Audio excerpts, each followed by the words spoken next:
Welcome to Dynastic. I'm J.A. Adande. And I'm Chuck Todd. So this episode's franchise subject is the Warriors. You might think of them as some new money, Silicon Valley infused squad, but the Warriors are sort of the underrated franchise of NBA history. Their roots go all the way back to the very beginning of the NBA, an original franchise. There are so many contrasts to this franchise, starting with the two of the most iconic players in basketball history, Wilt Chamberlain and Stephen Curry. J.A., are there two more extreme styles of play that one franchise could represent? You really can't get any further on the spectrum. Like, all you need to know is that the NBA didn't count block shots until Wilt's last season in 72, 73, and he still has more official career blocks than Steph Curry. And of course, yeah, but you know what? George Mikan has something to say about that. But if you're really gonna go back, but all right. Bill Russell, do you think he might have wanted to get some of his blocks counted? But yeah, Curry's specialty, the three-point shot, of course, wasn't even part of the NBA until 1979. That was well after Wilt had retired. So how do you capture a team with so many facets, right? A team that's called Pennsylvania and California home. It's called 11 different arenas home. How do you capture all that in just one snapshot? I think you have to go to the night of March 19th, 2012, and the halftime ceremony when the Warriors retired the number of Chris Mullin. Oh, man, the C in Run TMC. One of the great nicknames for a team that never wins a title. A fun group, right? Yeah. So, of course, it's along with Tim Hardaway and Mitch Richmond. And that high-scoring trio led the Warriors to an average of 111 points per game. That's where the run part comes in. And the other part of the nickname, of course, was a play off the seminal rap group Run DMC.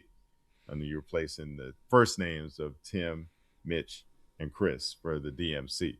All three of them were drafted by the Warriors, right? Mullin in 85, Richmond in 88, Tim Hardaway in 1989. Opening night of year two, they beat the Nuggets 162 to 158. Man, I loved watching those teams. That was a lot of fun to watch, but, you did wonder if they were going to run out of gas. Like, it was only they didn't get the chance to, though. Like, they pulled off into the side before they even had a chance to run out of gas. But, even though they only lasted 2 years together, that they were an indelible part of the franchise. In fact, Steph Curry wore a Run TMC hat during the 2018 parade, just a shout out to his predecessors with the Warriors in 2018. There's a through line with the Warriors, and we're going to get to it throughout this thing, that even though Wilt is in there, it sits there, right, as a foundational member, they've actually always been a running team, a smaller team. And, the Rick Barry championship, the Steph Curry, like, you look at all their teams, even the Run TMC team, they were all a little more run and gun, always looking for space. They were not the sort of down low, pick and roll, that sort of team. It is interesting. The thing that I took away the most in our research, J.A., is how there really is a through line, frankly, in this Warriors franchise after Wilt leaves, that their style of play always ends up a bit different than whatever the rest of the league is doing. And even though Wilt Chamberlain was one of the prototypical and the OG dominant low post presences and big man forces in the league, he still liked to get up and down the court. Right. And we'll talk about that as we get into the Wilt era of the Warriors. Well, the Run TMC era, it both peaked and started to decline the same night. And that was during Game 3 of the 1991 Western Conference semifinals against the Lakers. They're coming off their only playoff series victory that they'd won in the first round, now they're up against the Lakers. The Warriors had won Game 2 in LA. They get to split. They now secure home court advantage for the rest of the series. They're back in Oakland. And Chuck, they bring out the original Run DMC to hype up the pregame introductions. That turned out to be a mistake. Yeah. Good intention went a little right. Maybe they should have had them do something at halftime. But they have them do the pregame. They run out on the court. Joseph Simmons, Daryl McDaniels take the court, mics in hand. They've got the turntables set up for Jam Master Jay, and they're getting down, right? This whole elaborate thing. I got to ask, any chance you were there covering this? This is a young J.A. I'm still young. I'm watching on TV, though. Yeah. You can see the video.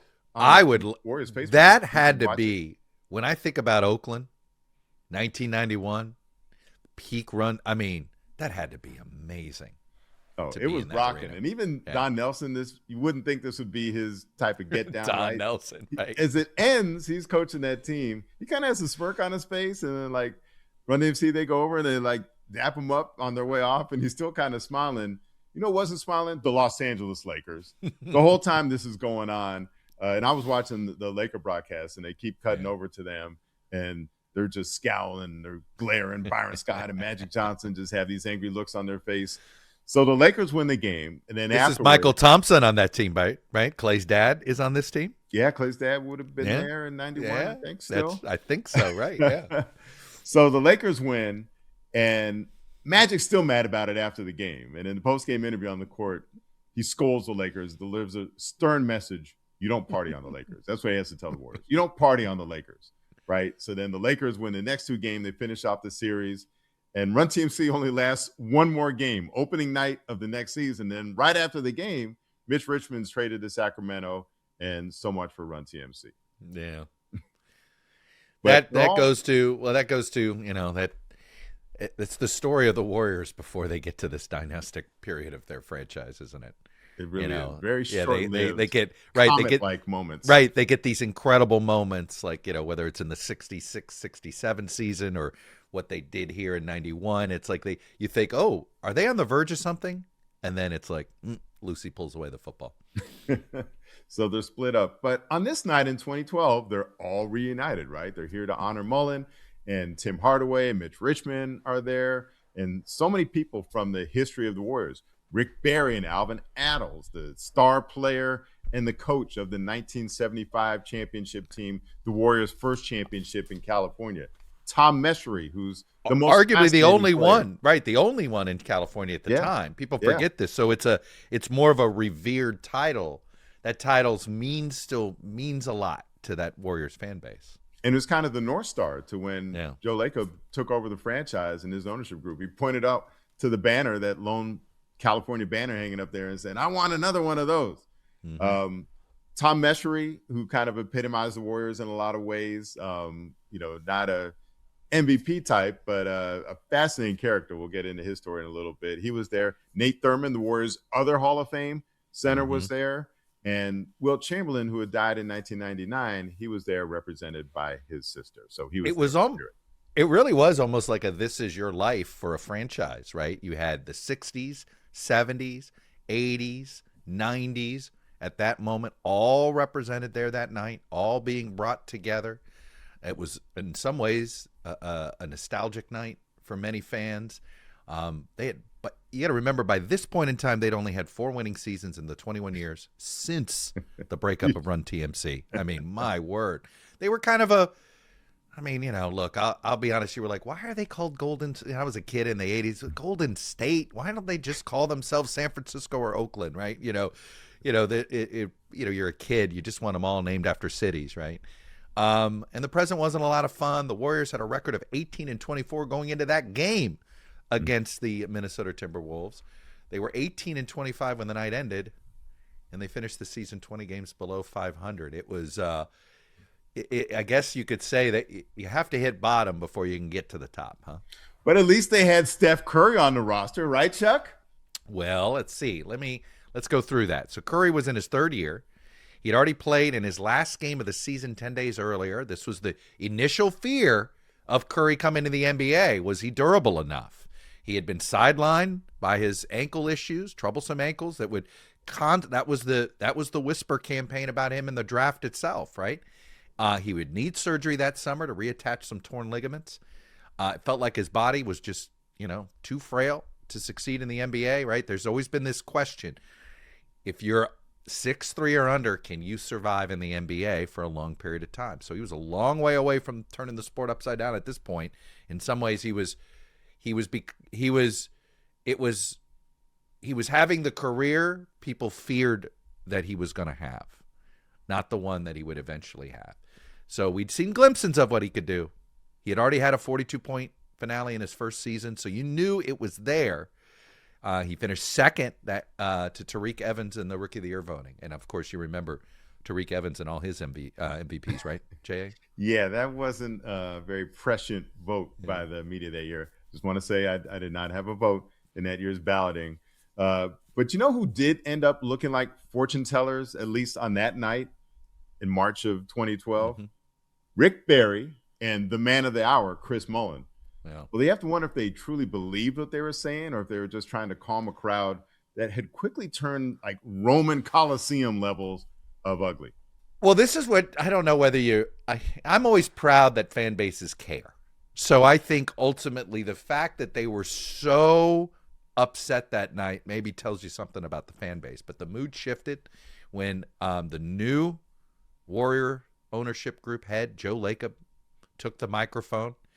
If only the night's MC, Warriors broadcaster Greg Papa, had stayed true to his words when he said, "That concludes our ceremony," following Mullin's speech. But then he realized he had forgotten that the boss needed to speak, the new boss. So he brings up Lacob, and the crowd just immediately boos. And some of this might be just, you just always boo the owner. Trust me, Nats fans. I'm booing the owner. We're all booing the owner. You're mad at the owner, right? You never want to get mad at the players. You get mad at the owners. But at the point, why were they so mad? Well, Lacob had only had 2 years so far to try to turn around 2 decades of what was mostly futility. So, and ultimately, of course, he did replace what is easily the worst owners in franchise history for them, Chris Cohan. Yeah, and the fans had their chance to give it to Cohan too, right? So it wasn't like this was like kind of misplaced or no, they knew Cohen sucked.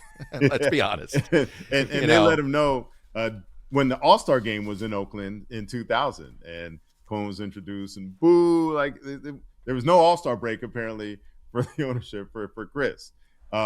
You know, Lacob was a venture capital guy. He and his partner Peter Guber is a Hollywood producer. The rest ownership group, they beat out tech mega billionaire Larry Ellison to buy the Warriors from Cohen in 2010. So the Ellisons, now of CBS and Paramount fame, could have been the owner of the Warriors. Just throw that in your hopper. Yeah. Anyway, go ahead. And apparently their philosophy has shifted, because what I was told by somebody from inside the Warriors is this ownership battle, this bidding war was taking place, was that Ellison did not like to overpay for things, even though he and his son. Well, I was just going to say they do now. It's the whole Warner Brothers and all that. Maybe next generation likes to overpay. Maybe Daddy doesn't like to overpay, but anyway. But whatever that amount is, I mean, this seems like paltry compared to it, because even though Lacob and Guber, they had the weaker hand. They weren't coming with as much money as Ellison was, but they kind of bluffed their way and forced him to fold because the price got a little too high for his liking. So they get the Warriors for the sum of $450 million, which at the time was the highest for an NBA franchise, right? No one had ever seen a price that high. So once again, we're at 2010. This happens for $450 million. Yeah. And just know that today, if they put them for sale, we're taping this in essentially the start of summer 2026.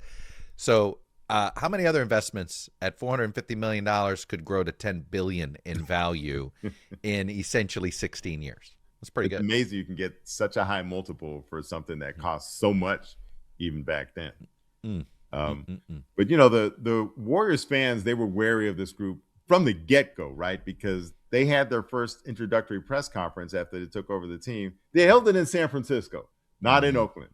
So they were sending the signals that, the Warriors probably aren't going to be long for Oakland if these guys have their way.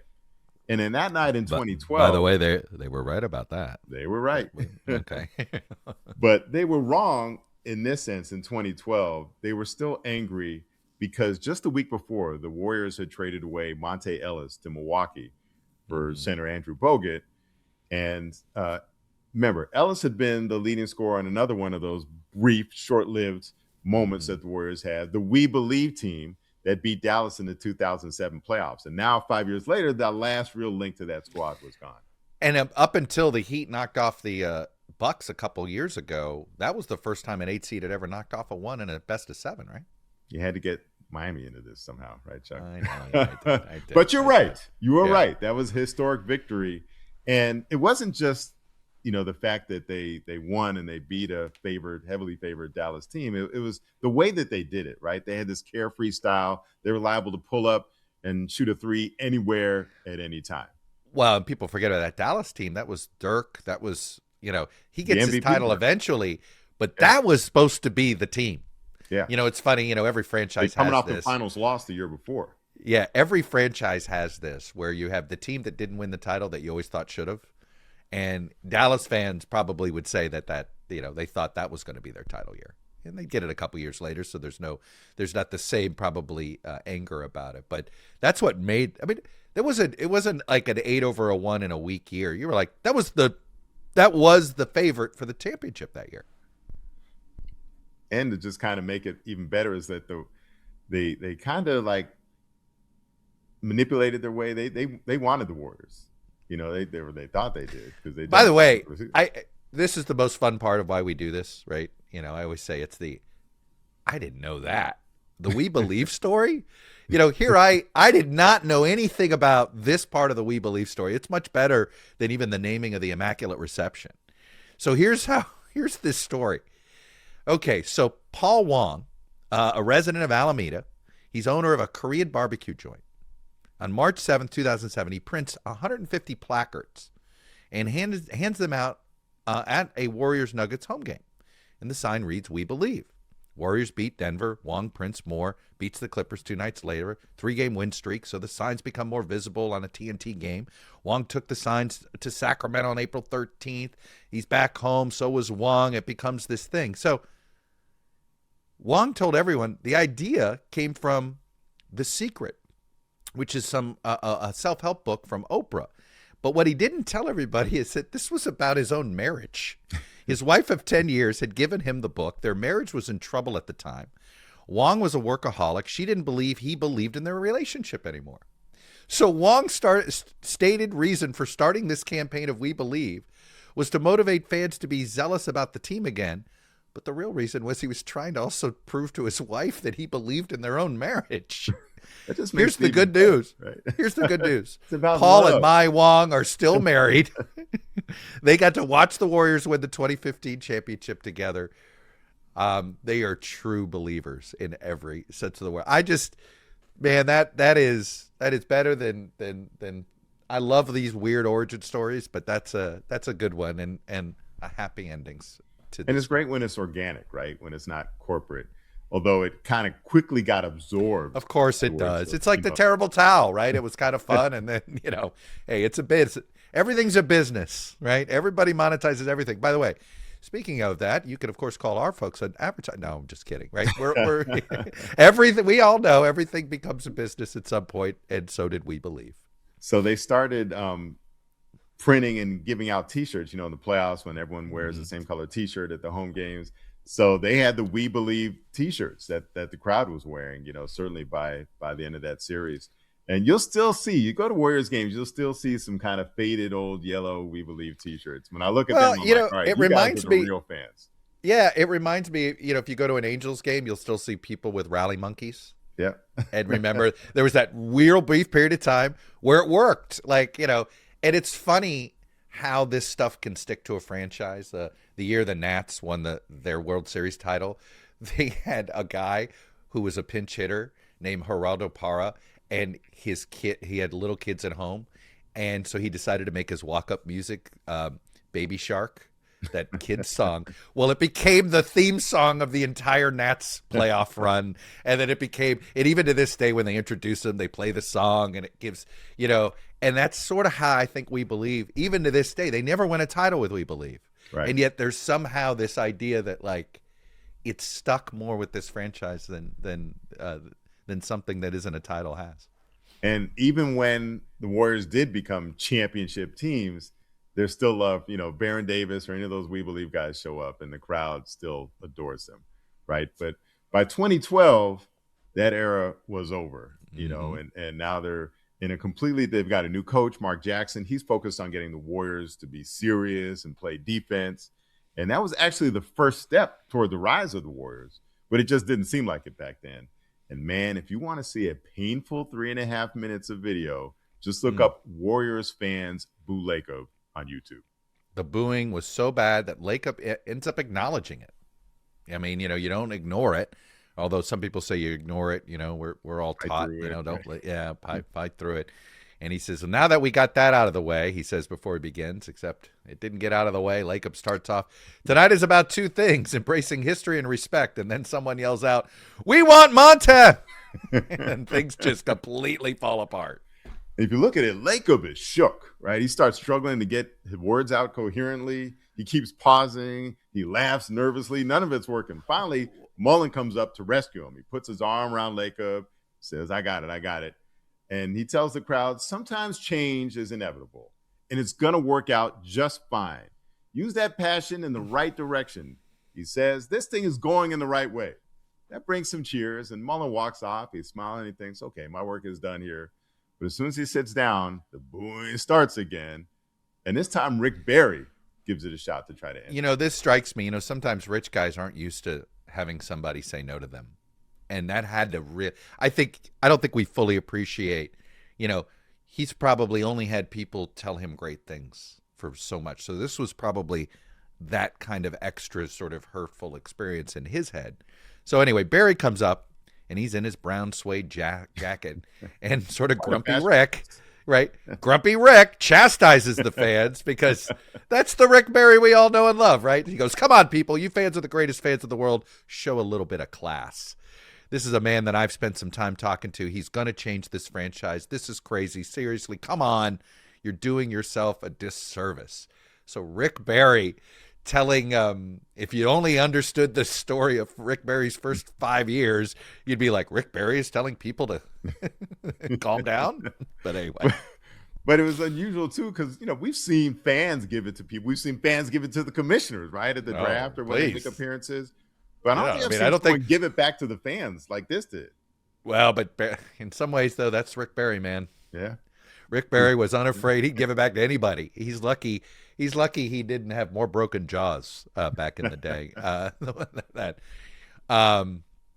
Barry went. Here, right? Oh, he keeps going. He goes, all the wonderful accolades being said to you for you to treat this man who is spending his money to do the best that he can, turning this franchise around, and I know he's going to do it, so give him the respect he deserves. So, okay. The fans, they heat him, though. They start cheering. Mm-hmm. And Barry walks off to go stand with the other Warrior greats. And as it turns out, he and Mullin stood on the right side of history, as we see. As for Lacob, years later, in recounting his reaction to that night in an email to local sports writer Marcus Thompson, he called the booing, quote, perhaps the singularly most important moment for me. As awful as it was for me and my family, I had to recognize the situation that I was in. The Warriors fans had endured so many terrible years and false promises. I know, as I was a fan too, that this was a single moment where the courage of my convictions was required. So I made the decision. It was really more instinct than decision to accept the criticism and defiantly move forward. Now, look, we're about to find out how the Warriors turn those boos into eardrum-rattling cheers, how they defiantly move forward to become dynastic. But, Jay, I want to sit on this quote here a minute. Because, look, we're doing this, and we've got 2 more years of Steve Kerr. We know we at least have 2 more years of Steph Curry, maybe 3 more. We'll see, right? We're going to find out how much more time with Draymond. But I wonder, and I just throw this out there as a question to you. You know this franchise so well. You know this league so well. Will he be thinking about those boos? Was he thinking about those boos when he decided that he really wanted Kerr back? Was he thinking about those boos when he inevitably decides that he's not going to trade Curry, or he is going to resign? Like, I just wonder if this is going to, how much that, if it had this kind of impact, how's it going to impact how he transitions this franchise from this generation to what he wants to build for the next iteration of the Warriors? What do you think? I think that never leaves you. Yeah. And as he said, it became a guiding principle. But I think it also, as he implied in that quote, it reinforced that if you're going to do this, you got to have conviction. If you're going to be in for $500 million, you got to believe that you know what you're doing. And even when it's unpopular, and then sometimes the right move is the unpopular move, and you just have to trust that it's going to work out in your favor. Well, look, the fact of the matter is, and let's be honest here, would we be doing the Warriors today if it wasn't for Joe Lacob's era? Absolutely not. It's under his watch that the Warriors did truly become dynastic. And a lot of the accolades, a lot of the glittering trophies that we have in what we call our trophy case segment come during his watch. And we'll get into the trophy case. We'll open it up and take a look inside when we come back right after this. All right, it's trophy case. Let's open it up. And J.A., I think this is the thing that, if you did the standard, and I know there's no more fun bar trivia questions anymore because you just open up your phone and you get the answer, right? But if you told somebody, all right, who are the top three, who's got the three most NBA titles? Immediately someone's going to tell you Lakers and Celtics. You might have an argument. Wait, do the Lakers have more? Do the Celtics have more? Isn't that back and forth? Do you count Minneapolis? Do you not count Minneapolis, right? But either way, everybody, I think the casual basketball fan knows Lakers, Celtics 1-2. How many even hardcore NBA fans would say Warriors are next, right? Or NBA journalists, I got to admit, I didn't know until would you have said a month Bulls? or so ago. Would you have said Bulls if you had to guess? I would have thought Bulls, right? And then of course the Spurs will be up there pretty soon. They're sitting at. I was just going to say, I have a feeling the Warriors have a little bit of work to do if they want to make sure the Spurs don't pass them here. Spurs are coming. Yeah, but honestly, I bumped into Raymond Ritter, the Ace PR guy, and it's funny because he's always pushing this stuff constantly, right? Like anytime you see him, hey, did you know this? Did you know that? I said, Raymond, this is your chance. We have a whole segment dedicated to this. We'll use everything that you tell us. What do you got? And that's so here it is. Mentioned, exactly. Right? Here's your order. Chance, so Raymond, you've waited your whole career for this, but he always mentions that. Did you know we've got the third most championships?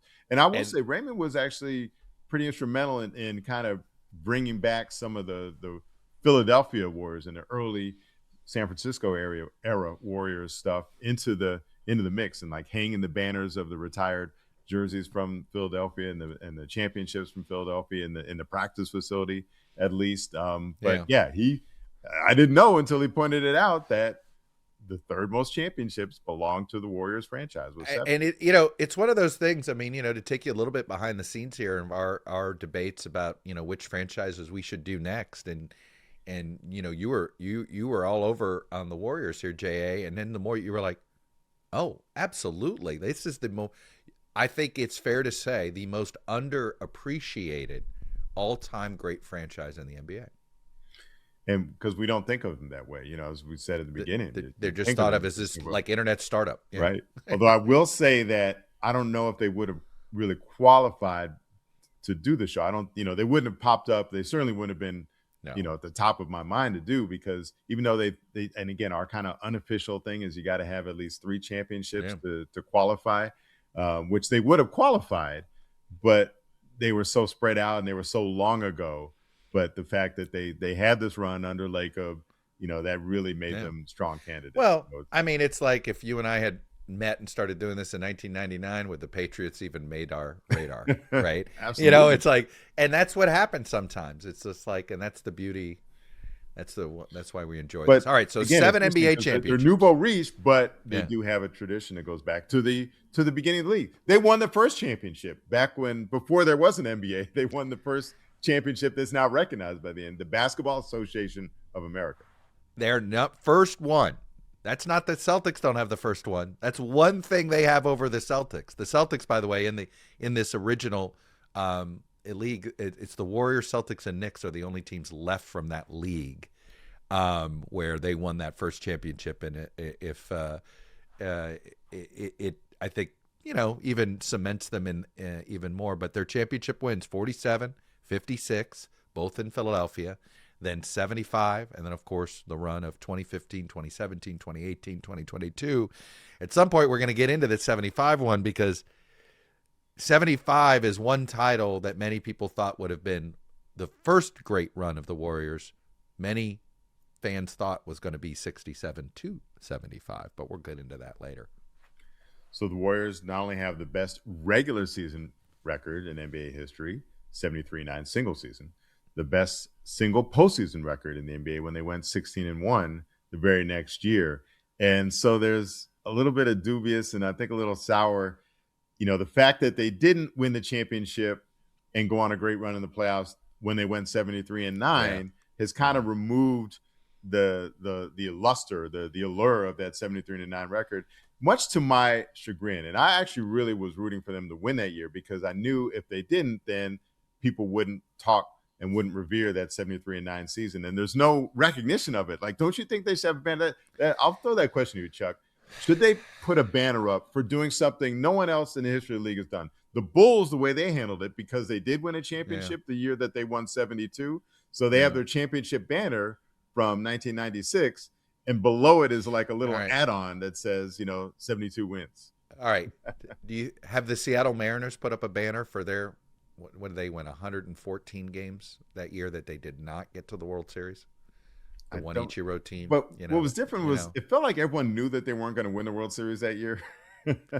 No, the surprising thing about the Warriors is that they should, like, I don't know. Is it a black mark on the Warriors, or is it just the make LeBron's that year that LeBron did this that much more amazing? Right. Yeah. If you're a LeBron fan, it makes it that much more significant that they came back from 3-1. So that's the only thing, is not only did they, not follow through on the 73-win season, they then became the first team to blow a 3-1 lead in the finals, and all the memes and the jokes that came as a result of that. I feel like it stirs too many bad memories, but I feel like we should honor and respect and revere the 73 wins, because that was the last time the regular season mattered in the NBA. That's why I was afraid if they lost. That's an interesting. Okay, now you get at the game. I know we're going off on a tangent here. Now you're getting into the issue that I have with the regular season versus the playoffs, right? And, by the way, I this idea that the playoffs count more than the regular season, we think this is a new phenomenon. After reading Rick Barry's sort of mid-career tell-all book, and we're going to get into that later, that's how he viewed it. That's how everybody viewed it, right? The championships were everything. The playoffs were everything. I don't know how to feel about regular season records anymore. And I hear you, but I don't think fans care about the regular season. Well, do we throw out MVPs then? Because that's a regular season award. Well, say those don't mean anything. And that's another question of and again, we're going to go off on a diatribe here, but you've been a beat reporter. So you've been in knee deep in this. Should the MVP voting happen before the playoffs or after? Yes, because I think it's a regular season award, and I think we need to have the regular season have some value. So I hold two thoughts. One, I revere the playoffs. It's a different type of basketball. There's nothing like it. And yes, who you are is defined by what you do in the playoffs. But also, I believe the regular season matters. I believe the playoffs are a reflection of things that develop during the regular season. I think championship habits are cultivated during the regular season. And also it helps us sort of frame the postseason, right? Based on what has happened in the regular season. Who's the favorites? Who's the underdog? Who could maybe catch fire and go on a run in the post? All these things happen as a result of the regular season. But I just don't want, so many months and so many games to have no significance whatsoever. Look, and they're about to mess around with college football playoff even more. And if they do that, they could dilute the regular season. I'm with you, right? The regular season needs to mean something. The NFL regular season still means something. The NBA has a regular season problem.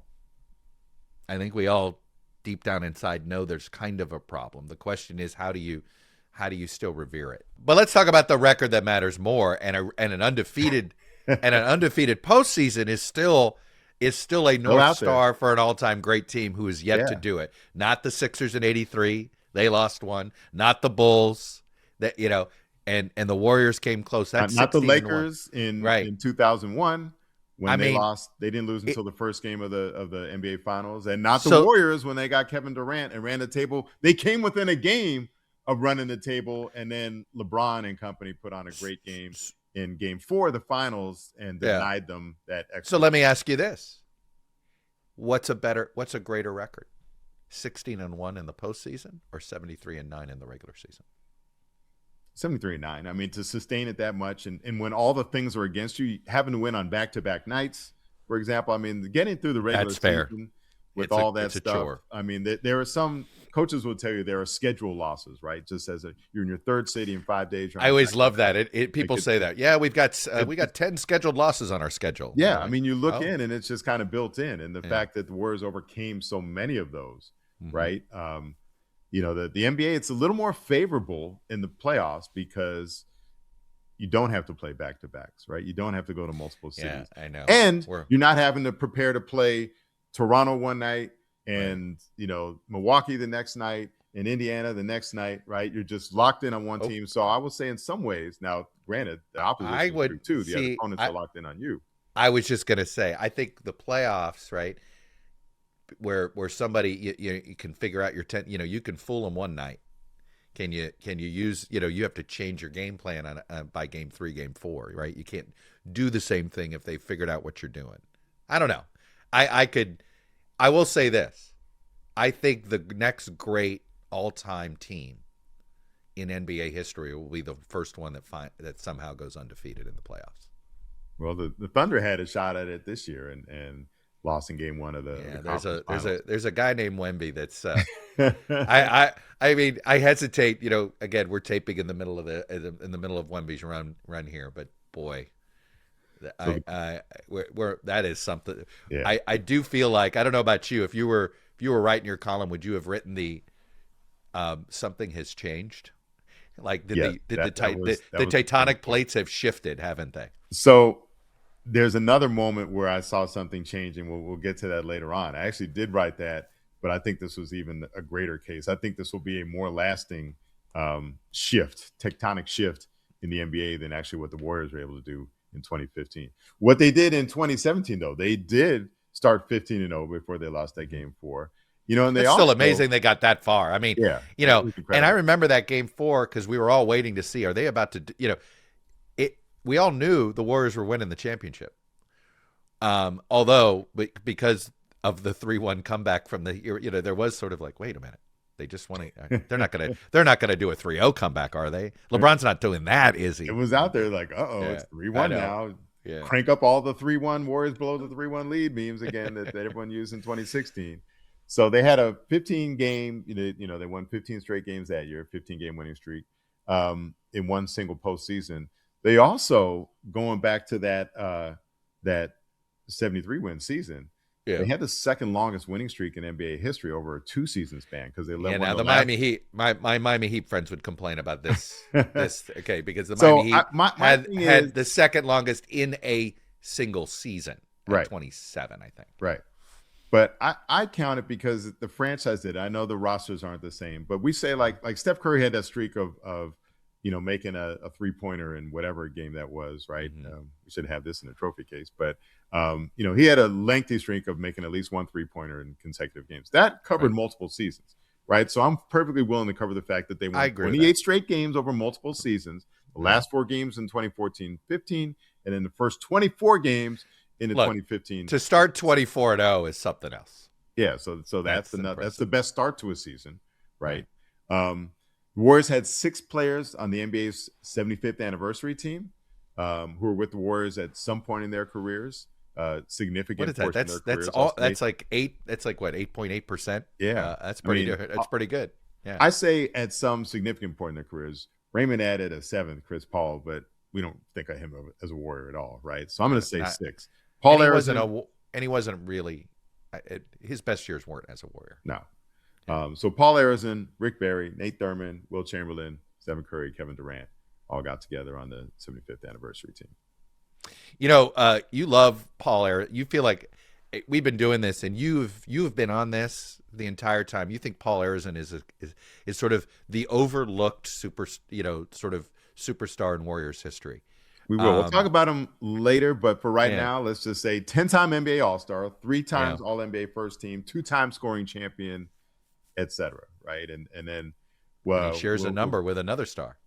Yeah, we'll get into that later on. Klay Thompson holds the NBA record for most 3-pointers in a game, 14.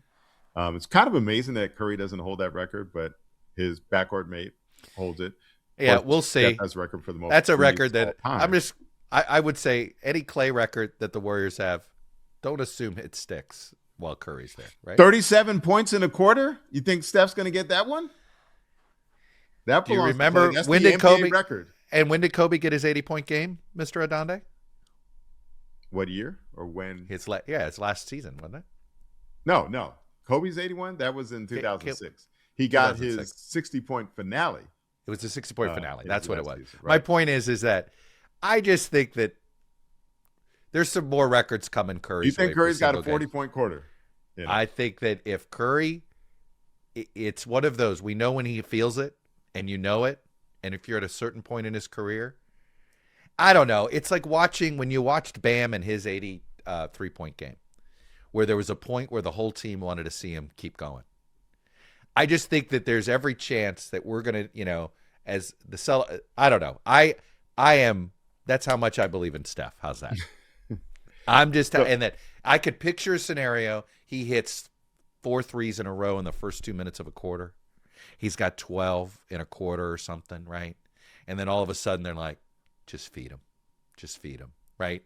You know how that gets. Well, I don't know. Here's something I used to say, though, when the Splash Brothers were together, that, Curry, first of all, he was splashier, right? Because he had a higher trajectory on his shot. So when it dropped through, it was a bigger splash. So he put the splash in the Splash Brothers. Yes, he did. He'll go down and is known as a greater shooter. But I used to say that Klay's hot is hotter than Steph's hot. And people around you, including Steve Kerr, will tell you that Klay had the more precise and more textbook shooting form. Klay had the perfect shooting form. And Steph was envious of how he used to say Klay would get in his pocket. So, Klay has a more consistent shot. There's less room for variance. Curry put more of his body. Like, Curry's shot is like a bottom all the way to the top, whereas Klay is just his arms, so less can go wrong. Again, this is what Steph's going to have to beat if he wants to take Klay's record. Klay was 13 for 13 from the field, 9 for 9 from 3, and 2 for 2 on free throws. Yeah. Did not miss a single shot in that incredible incendiary quarter. It's amazing, actually, that the Warriors have had a couple of guys with quarters like that. I mean, the Sleepy Floyd, it was one that's always been in my head for some reason, and it's all because it happened in a playoff game. But it was like, and against Michael Cooper, who's now in the Hall of Fame, largely because of his defensive prowess. The guy who could cover Larry Bird, right? Michael Cooper had one job back in the day. You have to cover Larry. And Sleepy gave him 29 in the fourth quarter against the Lakers. A big comeback. So the Warriors own the greatest single season scoring quarter and the greatest postseason scoring quarter. And I'm sure Wilt at some point held the record for best scoring quarter, probably on the 100-point night. So they're probably represented multiple times. Well, we also got Steph holding the NBA record. Obviously, he's most threes of all time. Numbers keeps growing. Most threes in a single season, 402. That, with the way everybody shoots threes, that's probably a vulnerable record at some point. We just don't know when. It'll be really weird if Wemby ever breaks it. But anyway, I digress. Draymond Green had the only triple-double in NBA history achieved without points being part of a triple-double. So in a 4-point game, he had 12 rebounds, 10 assists, 10 steals in 2017 against the Memphis Grizzlies. That is something else. I'm surprised Draymond didn't end up with a couple of any of the quadruple doubles. That had seems like he could get. I know. I have a feeling Mr. Wemby is going to create new standards for quadruple doubles at some point. He's made his way into this podcast a lot already. I know. How do you not? It doesn't. I know. But it does feel like, and this is a recency bias. We're both afraid of it, and somehow the Warriors. You want this podcast to age well, right? Yeah. So. But it is one of those feelings. You're like, I think a new Michael Jordan just showed up. That's what it feels like. I think we all admit. Well, Curry did something that Jordan never did and winning the MVP unanimously. It's kind of hard to believe that Jordan never got into unanimous MVP, including the year that they won 72 games. You would think he'd be unanimous. Curry 2 MVPs, Wilt 1. So that accounts for all the Warriors' full regular season MVPs, right? They have you 6. You want to count the All-Star ones? Well, I think All-Star MVPs mattered in the 20th century. True. I think in the 21st century, the All-Star game becomes like what it is today, right? It's now just sort of, look, Steph Curry has 2 of them. The last one was because it was in the new arena in San Francisco, right? But I think those players cared a lot about the All-Star game in the 50s, 60s, and 70s because, it was frankly, the All-Star game would be one of the few times that everybody was watching, right? It was not, remember, we forget the NBA was kind of, a secondary sport as far as the national coverage was concerned. But they've had 6 All-Star game MVPs. Paul Arizin, we're going to keep talking about. Wilt did it once. Rick Barry, in his second year in the league, was the All-Star MVP. Kevin Durant did it in 2019, and then Steph Curry twice. Right, and then that's a pretty full trophy case. For a team that doesn't have we don't think of them as having extensive history, but there's some. And then I think I'll give you one more in the trophy case. How about the fact that a team that cost $15,000 to get in 1947 became worth $10 billion in less than 100 years, in about 80 years? That's pretty good. That's a trophy all in itself. That's the type of trophies they love in Silicon Valley, right? Yeah. Which is what, I mean, this is what, it's so funny. In hindsight, of course, Golden State, right? The rise of Golden State in this era does follow the stock price of tech stocks, doesn't it? It is always, and it's just, I've always sort of thought it was intertwined Look who's buying the skyboxes. Look who's buying the courtside seats, right? It is arguably catering to them, Chuck, but I don't think that they're necessarily intertwined. And so as we transition into the blueprint, I feel like that's a good segue as we get in our blueprint segment. One of the things about the Warriors is they've never quite synced up, right? So they're in the Bay Area when San Francisco is sort of the epicenter of the counterculture and the revolutionary, youth movement. In San Francisco, and you've got Haight-Ashbury on one side of the Bay, and you've got the Black Panthers on the other side, and the Warriors really aren't leading the way in a way that we had seen sports do so in the past. Somewhat ironically, or however you want to put it, later on, they're at the forefront of sports political activism with Steve Kerr and how outspoken he's been, about the need for gun control or speaking out. But you're right, you didn't have that with the Warriors of the 60s. Not in the 60s. But at a time when sort of the rhetoric is tamping down from sports, and at a time when the country is probably as divided as it's been since the 1960s, and the Vietnam process and all that, here's Steve Kerr speaking out and at the forefront of that. So that was one area. Yeah. But the other thing, Chuck, is during the rise of Silicon Valley, well, not the rise, the tech rise in the 90s, right? The dot-com boom is the phrase I'm looking for. The dot-com era in the 1990s, that coincides with the terrible run for the Warriors. Fair, right? I mean, the Run TMC. It's sort of the social. It's Web 2.0, right? Right after the financial crisis, when the tech stocks sort of become the economy, it also happens right at the same time as Golden State rising. And it's also somewhat a cruel twist of fate that as they move to San Francisco and they want to be on that side of the Bay and they want to be closer. What happens when they open up this Grant Vision, what became known as the Chase Center, and I think a $1 billion project that Rick Welts had dedicated himself to getting across the finish line, and they envisioned, this being able to charge whatever they wanted to because they'd have Steph Curry and Kevin Durant to sell. Well, Kevin Durant leaves, and then what happens the year the building opens? There's a pandemic, and the entire first season they can't have anyone in the building. It's sitting there. The stands are empty because of COVID. So, again, another time when what the Warriors were doing and the way the world or the way Silicon Valley or the tech business was going were just out of sync.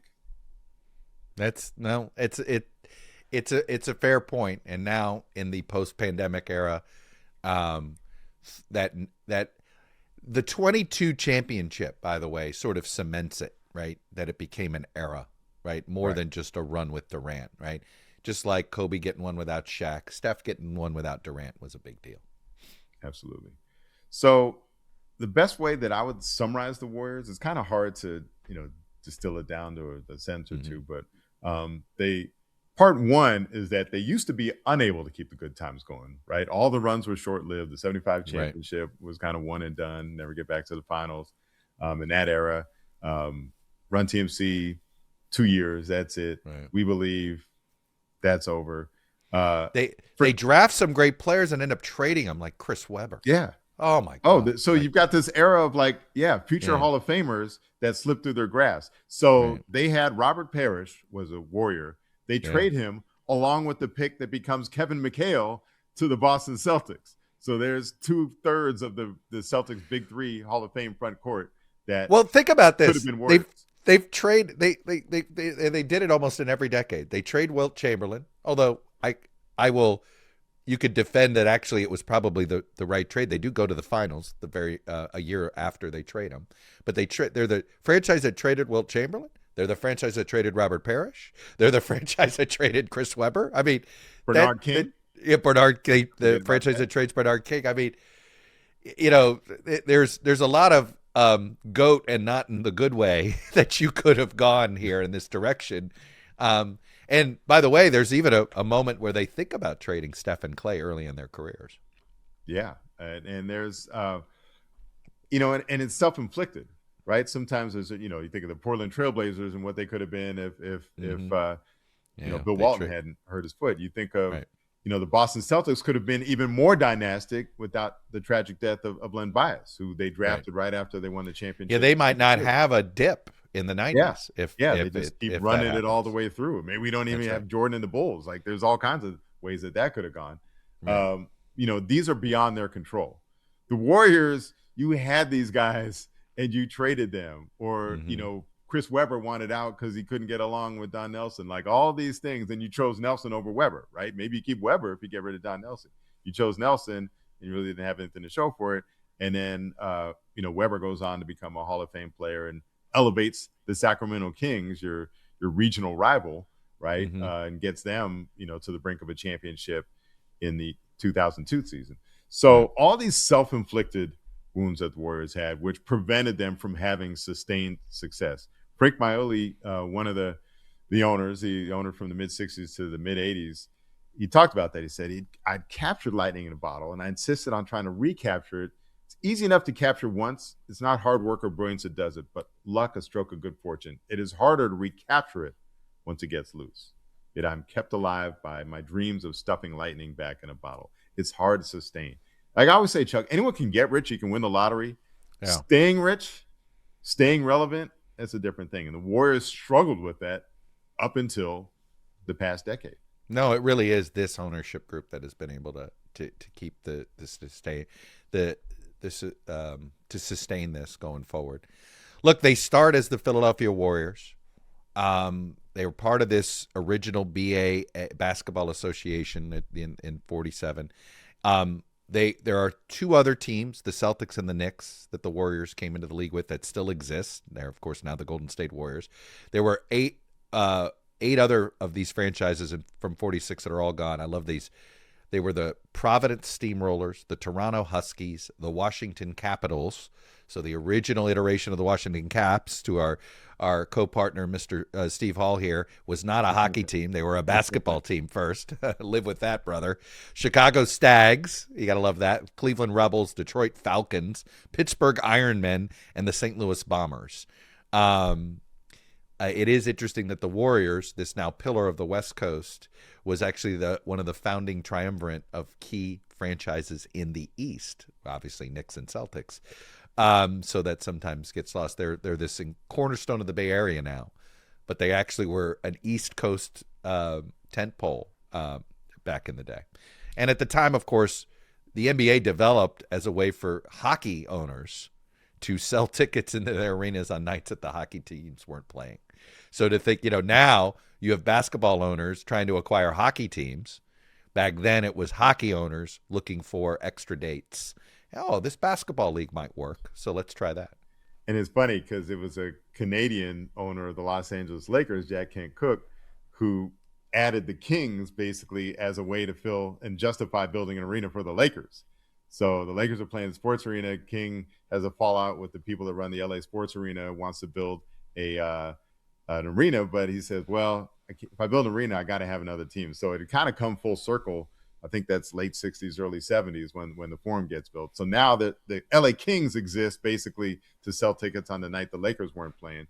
But, I feel like that origin story of the NBA explains the difference in the way that the NHL has a reverence for its original six, Yeah. right? We still talk about the Montreal Canadiens, the Boston Bruins, the Toronto Maple Leafs, Detroit Red Wings, New York Rangers, Chicago Blackhawks. We never hear the Warriors, who are an original three in the NBA, discussed with that same type of reverence, right? But the original six. Look at the original six. They're still there. The Canadiens, the Canadiens still play in Montreal. The Bruins still play in Boston. The Maple Leafs still in Toronto. Red Wings, Rangers, Blackhawks. I think that's the problem, right? The Philadelphia Warriors became the San Francisco Warriors, became the Golden State Warriors, right? But we don't deduct from the LA Lakers starting in Minneapolis before they moved west. Unless you're a Celtics fan. Although it took a while, it's funny, there's some contention. So kind of a cool story of how they came to honor the past of the Lakers, because it used to be there was no signs, no banners or anything, no way to tell that the Lakers had ever played Minneapolis when you went to a Laker game. And then in the last years of George Mikan's life, a reporter from the LA Times, Steve Springer, went down to Arizona where he was living at the time, and Mikan is kind of pleading, like, he's not saying it, but it's implied, like, I'm not gonna be on that much longer. Like, I want proof that I existed, right? My franchise, there's nothing for us in Minneapolis. The Lakers are still going strong. I'm the one that got them going. And Jerry Buss, to his credit, the owner of the Lakers at the time, sees the story, and like within a week, done. Here's a banner for all the Minneapolis. That's such a Jerry Buss thing, right? Like, here's all the retired numbers that the Minneapolis Lakers retired. We're going to put a banner, now not one for each, but just one for all the retired Laker numbers. They put up there with the LA Laker numbers, and then they also put up the banners to represent all the Minneapolis championships. So that was pretty cool. So the original franchise fee was $15,000. Mr. Gottlieb buys them for $25,000 in 1952. Steep markup. Nice. He was the original coach. It's not too often you see a guy go from coaching the team to owning the team, but it was a little more possible back then when you could buy the NBA was sort of $25,000. Right? Look, might the have NBA that money sitting around. All these owners, and in fact, the Warriors had a lot of owners like this. Gottlieb, and in some ways, Mullin was like this too. They're local promoters, right? They could easily have been restaurateurs or the nightclub owner, and instead they own a local ball club. But in some ways, it was the same type of mindset, right? A nightclub owner is always looking for a marquee name to get people to come to their clubs and all this stuff. And in many ways, there were a lot of owners of sports teams in the 50s that essentially had thought the same way as a nightclub owner would. What can I do to get people in the seats tonight? And so all these guys were like this. Basketball in the early part of the 20th century and the formation of the NBA, largely Jewish, both players and a lot of Jewish players in the early NBA. Yeah. Right. So, I've always said it was a sport, in many ways, basketball, and it's this way around the world, right? Basketball is an inexpensive sport to play, right? If you're a poor kid in a poor neighborhood, you don't need all this extra equipment like you do for baseball. You just need a hoop and a ball. And I think it's why you've seen now around the world, after soccer, what's the next sport that's taken hold? It's basketball, because it's, I think, the most affordable. It cuts across socioeconomic lines, don't you think? Yeah, and so it was a sport for immigrants, and it's funny now it's become a global sport. But at the time, it was popular among that East Coast immigrant Jewish. It's always been among inner city kids, and inner city kids were Jewish in the 30s, 40s, and 50s. Inner city changed, right? Yeah, it's right.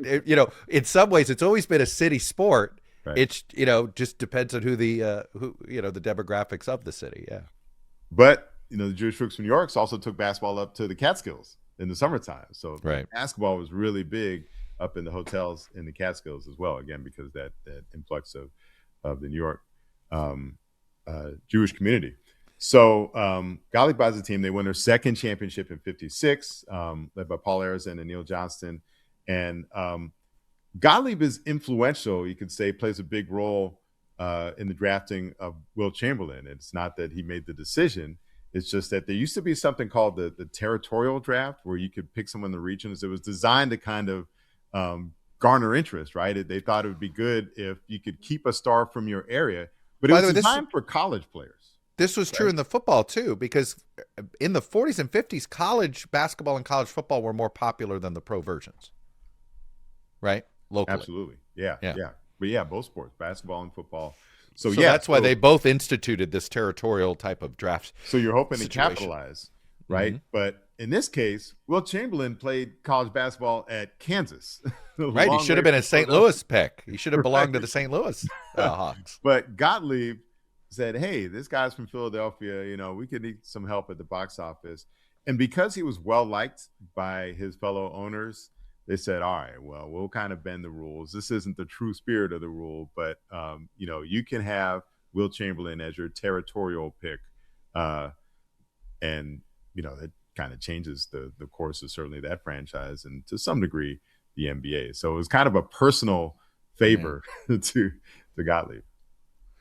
So then we get to Franklin Maoli, which you could argue is probably the second most important owner of the franchise, right, after the current ownership group.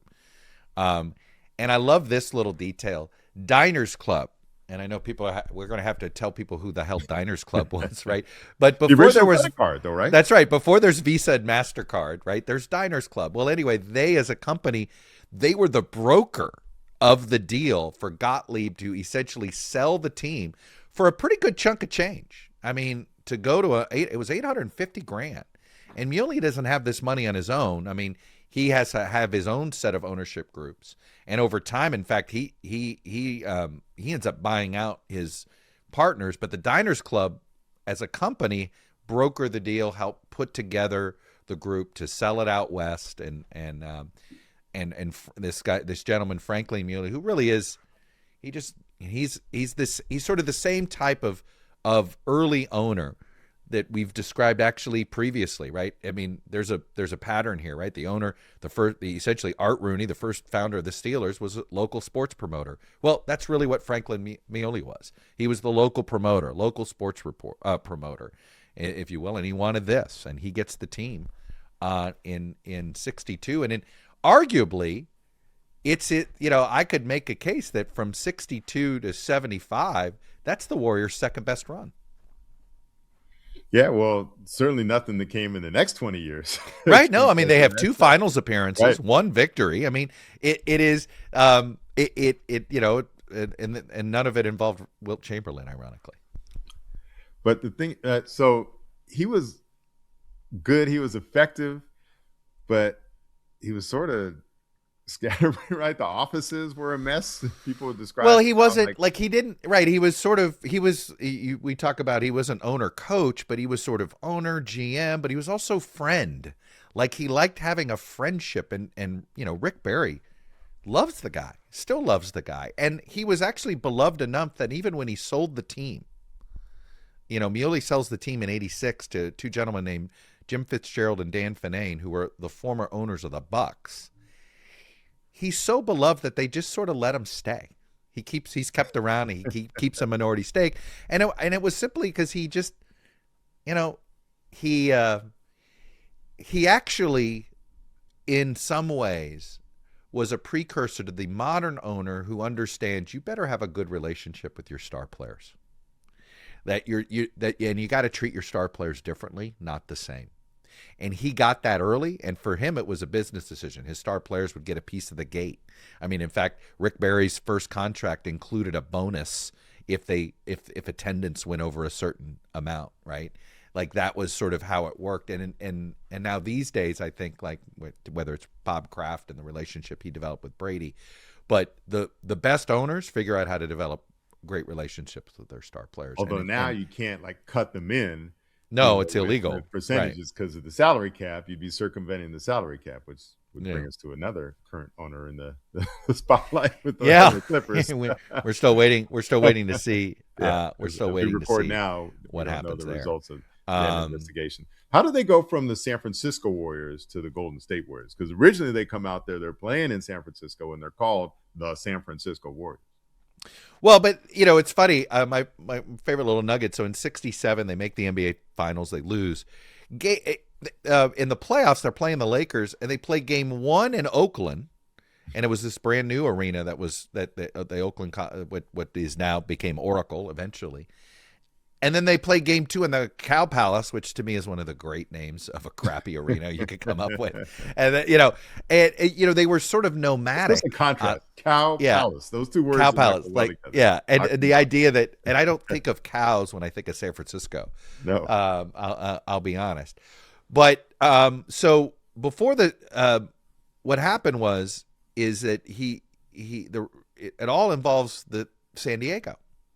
So look, Miele doesn't have a home arena. It's part of a problem. And before the 71 season, Miele decided to split the team's home games between the Bay Area and San Diego. San Diego had just lost its own NBA team, and Miele was trying to keep the franchise afloat. And he thought, hey, Rockets, right? Yeah, if he could have San Diego, it might help him get a better. He was basically looking for leverage, right? Like a lot of owners do when it comes to arena. And he thought he could get a better deal on a Bay Area arena if they thought he might move to San Diego. But he had a name issue. He didn't know what to call the team. He wanted the team to represent California. He rejected California Warriors because he thought it sounded too much like Cal Bears for Berkeley. So he decided, in order to scare a permanent, the Warriors do officially move to Oracle Arena in 71, and then they changed their name to Golden State so they could be a statewide name. And also remember what Oracle Arena. So here's the thing: like nothing was simple back then, right? So the arena that they moved into, they do finally get to one place. So prior to that, even when they were just playing, even when they were the San Francisco Warriors, like they would play their games all over San Francisco, all over. The Cow they Palace. Played in San Jose. They would play, right. Richmond, Fresno, Sacramento. They were liable to play anywhere. So Nate Thurman had a great quote to Mark Purdy, the longtime Bay Area sports writer. He says, "When you got up in the morning back then, you looked at the schedule not to see who you played, but where you played. Then you got in your car and you drove to wherever." Like that was life as a Warrior back in the late 60s, early 70s. But then they do move to an arena.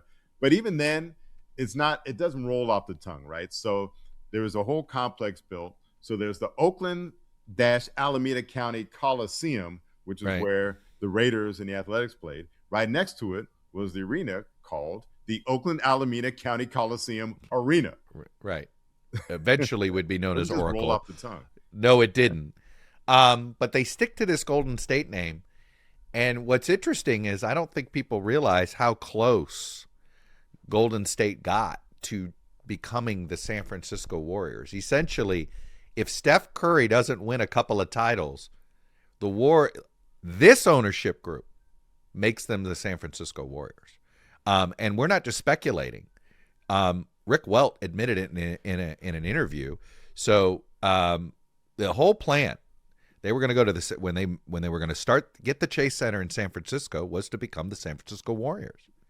And Rick Welts even said on radio, the reality is, if you'd asked me that question 3 years ago at the time he's given this interview when they're opening the arena, I would have lied and told you we were still thinking about it because we were absolutely set on changing the name of the team back to the San Francisco Warriors. But here's what happened. They win a couple of titles. Steph Curry becomes a global phenomenon. And he says, if you go to Beijing or Paris or Buenos Aires, they knew who Golden State was. And they thought, we don't need to change. They didn't want to mess with their brand one more time. I mean, it's the only franchise in pro sports, right, known by their state nickname. I mean, we have some places known by the state name, the Minnesota Twins, for example, Indiana Pacers. But no one's known by the state nickname. Yeah, there was never a Sunshine State, team in the state of Florida. There's been a movie called Garden State, but there's been no Garden State Nets. Maybe that would actually help New Jersey. I have that. We haven't had. There was another unique distinction that they used to hold that it's kind of gone by. They abandoned it. And now it's kind of gone by the wayside now that anyone's liable to wear any jersey at any time. But did you know, for a while, back when home teams were supposed to wear white and the road team wore a dark color uniform, the Warriors and the Lakers were the only teams that were allowed to wear gold or yellow uniforms at home. Everyone else had to wear white at home, but they were grandfathered in. They were allowed to wear a uniform with color in it at home. But then they willingly abandoned that and went to white, and now it's just all this mixed match. I hate I it. can't keep. I was just gonna say, who's don't home get. and who's away, right? I like the tradition of the city name on your road uniforms, the nickname on your home uniforms, right? Like and white at home and right. color on the road. Give me that. That's all But yeah, hey, those days are long time. But we're now old guys yelling at in the cloud. era that we both preferred, when the home team wore white, the only two that didn't were the Lakers and the Warriors. All right, so when we come back, we're going to go through 3 distinct, both moments and eras, if you will, of the Warriors, but really the sort of probably the 3 of the more iconic periods, both moments and eras in Warriors history. We'll do that after the break. All right, Chuck, let's go back to the night of March 2nd, 1962 in Hershey, Pennsylvania. Why Hershey, you might ask? Well, the short answer, Warriors owner Ed Gottlieb liked it. He used to hold training camp there. There were a lot of basketball fans in driving distance. And it was the home of America's great chocolate factory. So they'd play some games there. So this arena, it opened during the Great Depression in 1936. So you can imagine it's not very elaborate. It's very Spartan. Had a unique barrel-shaped roof that was inspired by European style. Wooden seats in the stands. There's folding chairs along the baseline. The attendance that night, March 2nd, was 4,124. It's about half of the arena's capacity. So a very unlikely locale for one of the memorable nights in the history of the National Basketball Association. But then again, it wasn't that surprising because the NBA at the time is still pretty small time, right? The Lakers had moved to LA in 1960. They're the only team west of St. Louis. Right. And the Warriors played a game that season in a high school gym in Indiana against the Chicago Packers. So the league was there at that time. Wilt Chamberlain, not one to spend more time in Hershey than he needed to. Yeah, he lived in New York. He'd drive down to Pennsylvania for the games. Yeah, he didn't even live in Philadelphia, did he? Yeah. So he'd gone out the night before in New York and then dropped his date for the night off at her place in Queens at 6 a.m. That's according to the book Wilt 1962 by Gary Pomerantz, which is really centered around this game and that season. And I feel we see guys like this all the time, but there was something about Wilt's 7-1. Maybe it was the 260 part of it. I'll never forget in 1997, the NBA 50 greatest players all assembled in Cleveland for the 50th anniversary of the league. And they were all in a room together on Saturday. And me and a couple other reporters were hanging out outside that room as they were gathering and exchanging tales. And Isaiah Thomas comes walking out, the original Isaiah Thomas from the Pistons. And we're just asking his thoughts and impressions of what it was like to be in his room and like what stood out to him. And he goes, man, Wilt is a big dude. and by the way, I at this point in 97, Shaq to me is the biggest guy in the NBA, right? Yeah. And he is. But Wilt there's felt something bigger. about Wilt that just stood out. Right. And kind of the state of the league at that time and the perception of Wilt, it's funny. He wasn't seen as like the savior of the league, like the way we've been talking about Victor Wembanyama and how he's the next thing. Like Wilt Chamberlain was the next thing. He was really, in some ways, the first thing, right? Like unlike anything the league had seen, like everything that Shaq did was reminiscent of Wilt, right? And like Shaq was really the first, Shaq was not Kareem. Shaq was Wilt. But anytime anyone does something that's amazing statistically, it traces back to Wilt somehow. Yeah. But like I said, he was seen as a problem. Literally, the cover of Sports Illustrated, October 31st, 1961, going into that season, featured the new coach of the Warriors, Frank McGuire. He's in the foreground. Chamberlain's in the background. The cover headline is "Problem for a New Coach." The subhead for the story said, Philadelphia's problem player, Wilt Chamberlain, gets a strong new coach who may also force the pro game to change its brawling, hustling ways. So you can sense in that the popular perception of the unpopular NBA. The common feeling is that, it's too rugged and rough and, they need more discipline like the college game. And maybe this college coach will bring some of the college basketball, that style that we enjoy, to the NBA. What's interesting, though, college coaches still to this day struggle with the transition, don't they? Yeah, and McGuire did better than most, and there was some question as to whether he could. But another line, and again, this kind of reflects how Chamberlain was perceived. This is in the story.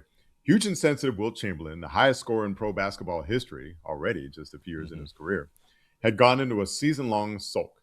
He was in a world of his own, a fellow player recalls. He once refused to play the second half of a game. He swore at Neil Johnston. He complained about his treatment by officials. He would always go days without speaking to his teammates on or off the court. When he got the ball, he shot it. Defense, he often ignored. We're going to talk about another player in Warriors history that sounds very familiar. I mean, you and I have been talking about this, but tell me that doesn't sound like a certain player that we're going to talk about later in this episode. One Rick Barry, by the way. Well, and then how about one from the most recent run? Although not as many questions about his defense, but fair enough. And but not the same criticism of crunch time. No. Kevin Durant would certainly, yeah. Rick Barry was another one, ornery and all that stuff. But boy, I have to tell you, Rick Barry certainly was no Wilt fan either. No. So one of the quotes he says is, when it comes down to the closing minutes of a tough game, an important game, he doesn't want the ball. He being Wilt. He doesn't want any part of the pressure. Pretty indictment. Well, to Wilt's defense on that, Barry writes that in the 70s. After, frankly, that is Wilt's reputation, right? That he always seems to lose out to Russell. Yeah. But anyway, yeah. So that's another thing we should point out, though, that how the Warriors don't get enough credit. We don't talk about them as a historical franchise. So Wilt versus Russell was really the foundational rivalry, right? George Mikan is the first kind of star of the NBA, the first big man, but the first rivalry is Wilt versus Russell. And maybe to this day, even still remains the standard of how we think of rivalries and clashes. Well, the first three iterations of Wilt versus Russell come with the Philadelphia Warriors. And the big rivalry between Philadelphia and which also, by the way, actually is the seeds of the Philly-Boston rivalry that's still there, even as the Sixers are the Philly team now. So, again, this franchise that we think of as being Johnny-come-lately as well, they're at the start of what becomes a defining rivalry of the NBA. Right. Of course, Wilt goes to the 76ers, and it continues there. But it starts with him with the Warriors. Back to kind of Wilt and his place with those Warriors. So in the book, Wilt 1962 was the book I read for this episode by Gary Pomerantz. And this was written he comes from someone with a very favorable opinion of Wilt, in which I think he was inspired to write this to sort of get more out there and more positive stuff about Wilt out there. But even that aside, he still had this line. It didn't keep him from being objective. He said, quote, "These Warriors were subdivided socially into 4 cliques: white veterans, white rookies, black players, and Wilt Chamberlain." The Dipper was the only Warrior to room alone on road trips, a contractual perk. So back then, again, a lesser version of the NBA. Everyone had roommates on the road. Sorry. If you're 7'1", 260 pounds, you shouldn't have to share a room with somebody, put the 2 beds together, right? Yes. So that passage indicates the NBA was physically integrated, but not socially. And there was kind of an unofficial quota of 4 black players per team back then. Remember, we're only about a little more than a decade removed from the first black players in the league in 1950. That's Earl Lloyd, Nat Sweetwater Clifton, and Chuck Cooper. Yeah, the NBA integrated after the NFL and MLB. Yeah. So Frank McGuire spent $400 on phone calls researching Chamberlain, talking to people like his coach at Kansas. And by the way, kids, phone calls used to cost money, but anyway. Long distance phone calls were a big deal. Right? I know. We're sitting here going, what do you mean he spent money making phone calls? Trust me, this was and it was a huge amount of money back then. But anyway, we digress. Yeah. Worth noting. But, and it's funny, he does bring college type drills to the team. And Chamberlain buys in. He tells Sports Illustrated, we definitely have proper supervision now. This man is very, very good for us. In part, Wilt wasn't a problem, as the headline had forecast. He wasn't a problem for McGuire because McGuire made the very astute decision to ask Wilt what he wanted. Example, how many minutes? And what Wilt said was, I don't want to come out. So he didn't. He averaged 48.5 minutes per game in 1961-62. Wait. How do you average more than the actual game? So how many, right? Yeah. So I mean, that's amazing. Every minute of every game, when the game's going to overtime, you play in those too. He only missed 8.5 minutes of one game that season because he got ejected. for technical fouls, not for fouling out. He never fouled out his entire career. But Well, it's because some would say because he never played defense. But anyway, Thank you very much. I'll be here all week. Defense. So he gets ejected, misses 8.5 minutes that year. But statistically, he averages 48.5 minutes. You know what he also averaged that year, Chuck? Yeah. 50 points and 26 rebounds per game. Is that good? That's good, right? That's outstanding. But we 50 and 26. I mean, imagine you're good for 50. I mean, we're impressed if you do 20 and 10, you're a Hall of Famer. Right. Right? And imagine that year if he scores 48 and grabs 24 rebounds, it's a subpar night.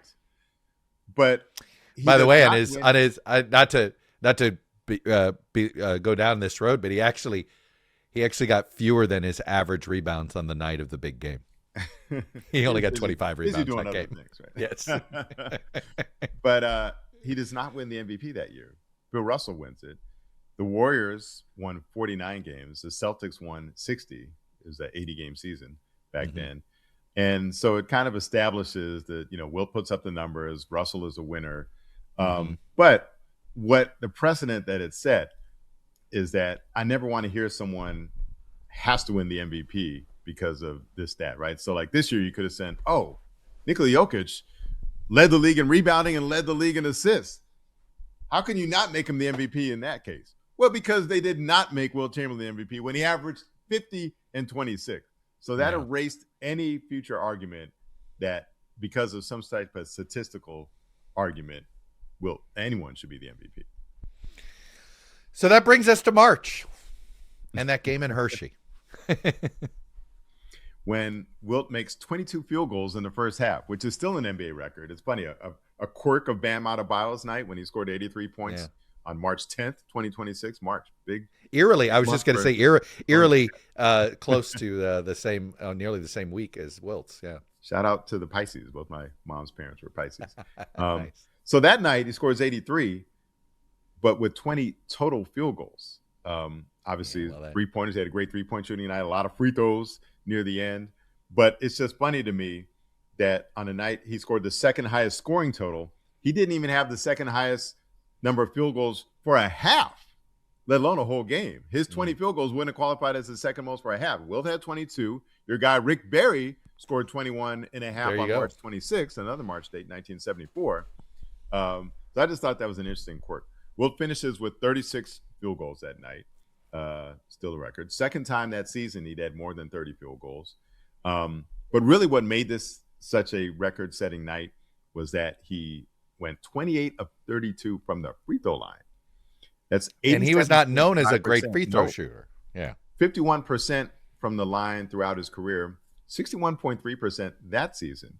Although if you take away that game, it would drop to 60.6%. It's pretty amazing, like almost a percent difference just based on one game. That is amazing. That's how incredible he was that night. There's three unsung heroes that enabled us to have what little documentation there is for that night. Well, that's the thing. This game is not available. You're not going to NBA TV and seeing a replay of this game, are you? No. There's no video of it. It's like the Sandy Koufax perfect game that there's no TV of. There's just radio. There's audio. There's a Vince Scully call. That's all we need. Yeah, we have the Vince Scully call. In this case, there is some radio, right? But it's a weird way that we got it. Yeah, only because some guy going to college in Amherst named Jim Trelease, a student at UMass, used his girlfriend's reel-to-reel tape recorder to capture Bill Campbell, who was calling the game on WCAU radio. He captures the fourth quarter. So at least we have audio of this historic moment. Another unsung hero is an AP photographer who was off duty that night. He's at the game with his son, a man named Paul Bathis. Maybe Bathis, sorry. So at the end of the third quarter, Wilt's up to 69 points. And Paul goes out to his car, or he's got the camera in the car, and brings in his camera. So we get shots of the Wilt scoring the 100th point. The aftermath celebration, and that's on the cover of Wilt 1962. So we have that. And then probably the true hero of the night is Harvey Pollack, who is the Sixers publicist and the statistician. So that night, triple duty. He strung stories for the United Press or Universal Press. What does UPI stand for? United Press International. United Press International. Yeah. He writes for the Associated Press. Mm-hmm. Does a story for the Philadelphia Inquirer. Keep in mind, the Philadelphia Inquirer, the main newspaper, didn't send their beat writer to this game. Yeah. This is the NBA in 1962. Yeah, it was like just like the Reading Phillies may or may not have a beat writer from Philadelphia. I mean, they did sometimes the NBA. If you weren't playing in the city and you were off in Hershey, maybe the local paper wasn't going to pay expenses. We'll have Harvey write it for us, right? So Harvey writes it up. Not only does he do all that, afterward he's in the locker room. He's like, we need something to commemorate this. Grabs a sheet of paper, writes 100 on it, hands it to Wilt, who holds it up for that photo. That's the photo, the defining photo from that night, right? Defining photo that night. If I had told you had to pick 5 photos in NBA history to tell the story of NBA, easily one of the 5, right? So let me ask you this, J.A. If I told you that the Knicks starting center was sick that night, Phil Jordan, and sidelined by the flu, does that put an asterisk by the Wilt 100? No. Do you care? I know. You don't care. But it is, it is remarkable. These all-time great scoring games, there's always something, and you're like, well, how did this happen? It's like with the Bam thing. How did this happen? How did this happen? The other fun little fact I loved is that the Knicks didn't want Wilt to get 100, and so they started fouling other Philly players to try to keep the ball away from Wilt. And then the Warriors said, fine, we're going to – at that point, they wanted Wilt to get the 100, and they started, And so I like the fact that the Knicks actually tried to stop it, right? Because what's the big complaint about Bam's 83-point game? That the Wizards just sat around and waited too late. Yeah. Yeah. Back to those, those 3 individuals that chronicled, responsible for us having some type of record of that night. That plus, the fact the game was in Hershey, like all that reflects the state of the NBA at that time. And by the way, the recording is in the official National Recording Registry now. Wow. They put that recording in 2016. Students' girlfriends. I mean, how cool is the fact that it's so important historically that it's in the National Recording Registry. So, and the NBA was late to understand the importance of this type of documentation, right? There's all those great Russell Chamberlain battles, like there's very little footage of that. I could argue the NBA doesn't ever really figure this out, arguably, until social media. I could make a case. Well, I would push back and say the video cassette era. So they come out with those NBA video cassettes, starting with the Michael Jordan one in 1989. Michael Jordan, Come Fly With Me. So those were really popular in the 80s and 90s, the NBA video cassettes. And then Inside Stuff starts in 1990, the now Hall of Fame enshrined Inside Stuff with Ahmad Rashad starts in 90. That's the first year the NBA has the TV rights. But, Chuck, you made a good point. We think of the NBA as being just on top of it now, and especially they mastered social media ahead of really and better than all the other leagues. But decades behind when it comes to chronicling itself on video. And I will say, it's funny, whether now it's the world of politics, the world of business, or the world of sports, if you don't know how to tell your story, your business is going to fail. Yeah. And, the NBA's inability to tell its story for so many decades. I mean, I spent some time with the former owner of the Cavaliers, the early owner in the 70s, Gordon Gunn. I was sitting next to him at a dinner, and even as late as the late 70s, early 80s, this was a league. Are you talking about Ted Stepien? No. This is Gordon Gunn. Gordon Gunn. But even in the late 70s, early 80s, I mean, David Stern begged Gordon Gunn to take the Cavs. Like, it was just like teams were going to fold. Like, this was a league that it took them decades to figure this out. And really, I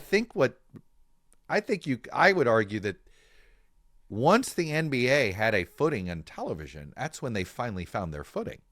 They just were this incredible league that nobody was watching because there wasn't enough places to watch them. The NBA Finals are on tape delay. Magic Johnson's great Game 6 when he fills in for Kareem Abdul-Jabbar. That's my memory of the Lakers. I became a as a kid, it was Magic Johnson was my guy. So I ended up a Laker. Back then that was always the NBA, right? You Well, that means associated as you, much with a like me, player. had to get permission from your mom to stay up late Correct. to watch the game because it It was tape was delayed and it came on after Dallas on Friday night. And the only reason my dad was kind of into the Lakers is he loved John Wooden, and there was always a lot of UCLA guys on the Lakers, right? So he had this, he enjoyed watching the Lakers because of the old Wooden guys, and that's what he liked. Wilkes and wasn't Wilkes a UCLA guy? I think I know. Obviously, Kareem was. And so so thank goodness he actually liked those teams, or I don't know if I'd have been able to stay up late. So, the preeminent night, the arguably the greatest single night performance in NBA history comes in obscurity, and we're lucky to have what scraps that we do have, and thanks to Harvey Pollack and everybody else that did their best to preserve it and to commemorate that night. But it's really reflective. The fact that there isn't more about it, and the fact that we don't celebrate, the fact that there was even this kind of typical everything fake conspiracy theory thing argument that it never really happened because we don't have video of it happen. So how can we really sure Wilt scored 100 points? And Harvey Pollack, the statistician, furiously was double and triple checking the stats right afterward, making sure oh, did we miss a basket? Wanted to make sure that they actually. It's funny because the Knicks score on the initial thing that went out was erroneous. And so that led some people to think oh, if they got the Knicks score wrong, maybe they got Wilt's total wrong. Yeah. But Harvey Pollack, would he lived for a long time after that, and he would tell people that he was there and he documented it. But it was a different era for the league, and it almost not a forgotten, but probably an undercovered, undermentioned, under-discussed aspect of Warriors history. And again, we don't connect it to these Warriors, right? Right, because it was the East Coast instead of the West Coast. But before we get, and we're gonna leave Wilt here, and the Wilt legacy. Let me throw something at you, J.A. What if there's no 100-point game, and everything else is the same with Wilt? What's the legacy? I mean, there's still 50 points, and there's still, again, anytime anyone does something, you have to compare it to Wilt. Shaq in 2001 goes back-to-back over 40 points and 20 rebounds in the first two games of the conference semifinals. First time it had been done since Wilt. Time and time again. George Gervin once told me, if you think you've done something, you're in the record book, dig deeper. Wilt is the record book, okay? He will humble you. And yet, but this is the proof that rings seem to shine up a player better than anything else in basketball history, right? Because he's short rings. He's got 2, so there ain't 0. But he doesn't have 5, right? Kobe has 5. Magic has 5. Jordan has 6. LeBron, right? Bill Russell has 11. All right. There's always been this but with Wilt. And the question is it fair that there's a but? Or is it if there's unfair, there's a but? I get, look, he clearly earned the but, right? His own personal reputation. Look at how other players talked about him, right? There was a little bit of that, right? He was not beloved. And maybe because he wasn't beloved in the moment, there was an underselling of his achievements. Do you buy that?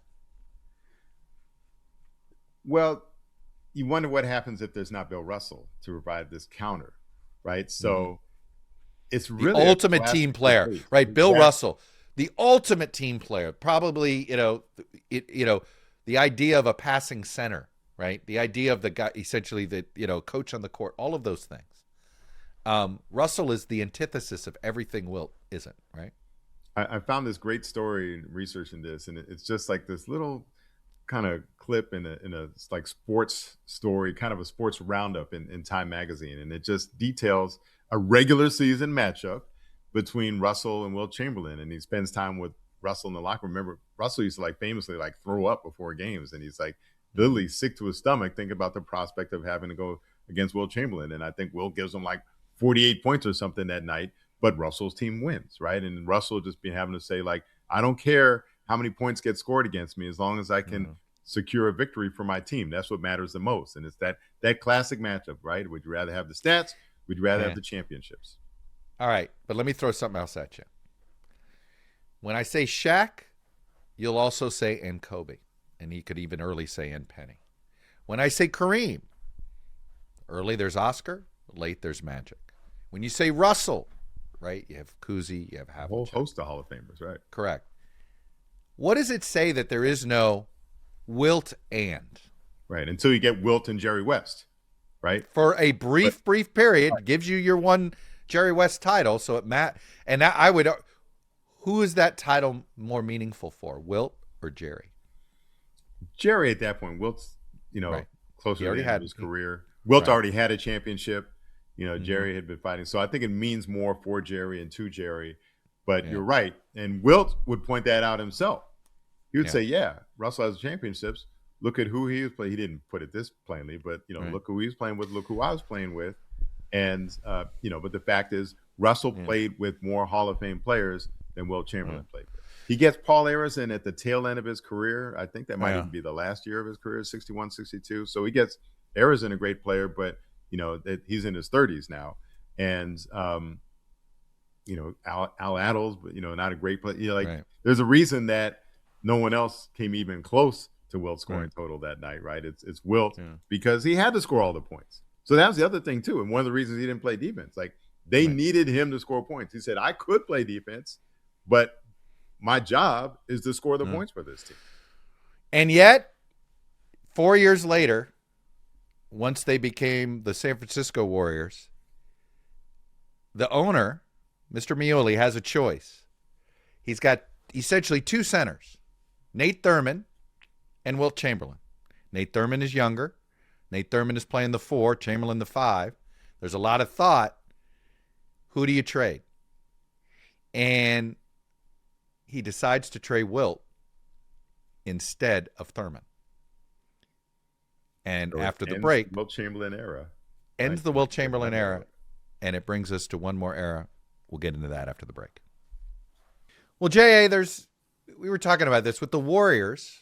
When you're looking at them as a holistic franchise, we've sort of split it up, right? We've got obviously the current makeup, the dynastic, the thing that the recency bias dynasty part of the Warriors, which is where the heart of it is. But there's two distinct other sort of cornerstones of this franchise. We've done Wilt. The other is Rick Barry. And in fact, Rick Barry is the centerpiece of the only championship the Golden State Warriors won before Steph Curry. And we're very specific on Golden State Warriors there, considering we know that the Philadelphia Warriors today. And the 75 Golden State Warrior championship team is still remembered as one of the surprise championships in NBA history. But it was not a one-year fluke. In many ways, it was a what could have been on the Warriors. There's always been this thought that had the ABA business hadn't happened with Rick Barry and all of this stuff, 75 might have been the third of a championship run, but instead it was their one run. Because you got to go back to the original decision by Frank Mullin to trade Wilt Chamberlain instead of Nate Thurmond, and to then get a young top 5 pick, and one of the first 4 picks, he gets it because the Warriors, the year after Wilt, are terrible. They earn, them and the Knicks earn the first picks. The same year Rick Barry's drafted, J.A., you know who the Knicks draft number 1 overall? Clyde Frazier? No, Bill Bradley. Ooh. So it's Bill Bradley goes 1 in that draft. And then the Warriors end up with Rick Barry. And it is this relationship between Barry and the owner, Franklin Mullin, which is just fascinating. I have to say, I got a lot of these stories. Oop. Sorry about that. I have to say, I got a lot of these stories off of this out-of-print book, Confessions of a Basketball Gypsy. By the way, I've never heard I of say that. I don't know if you could say that today. Could you? No, there's a lot of things that Rick Barry used to say that you could not say today. Here's what's remarkable about this book before we get into 75, because I think it's sort of, everybody talks about the modern NBA player. This is a player-driven league. The NBA's always been a player-driven league. And Rick Barry, he writes this book in the middle of his career, 3 years before the 75 title, while he's in the middle of lawsuits between the ABA, the NBA, the Warriors, him and the ABA and the Warriors and Rick Barry.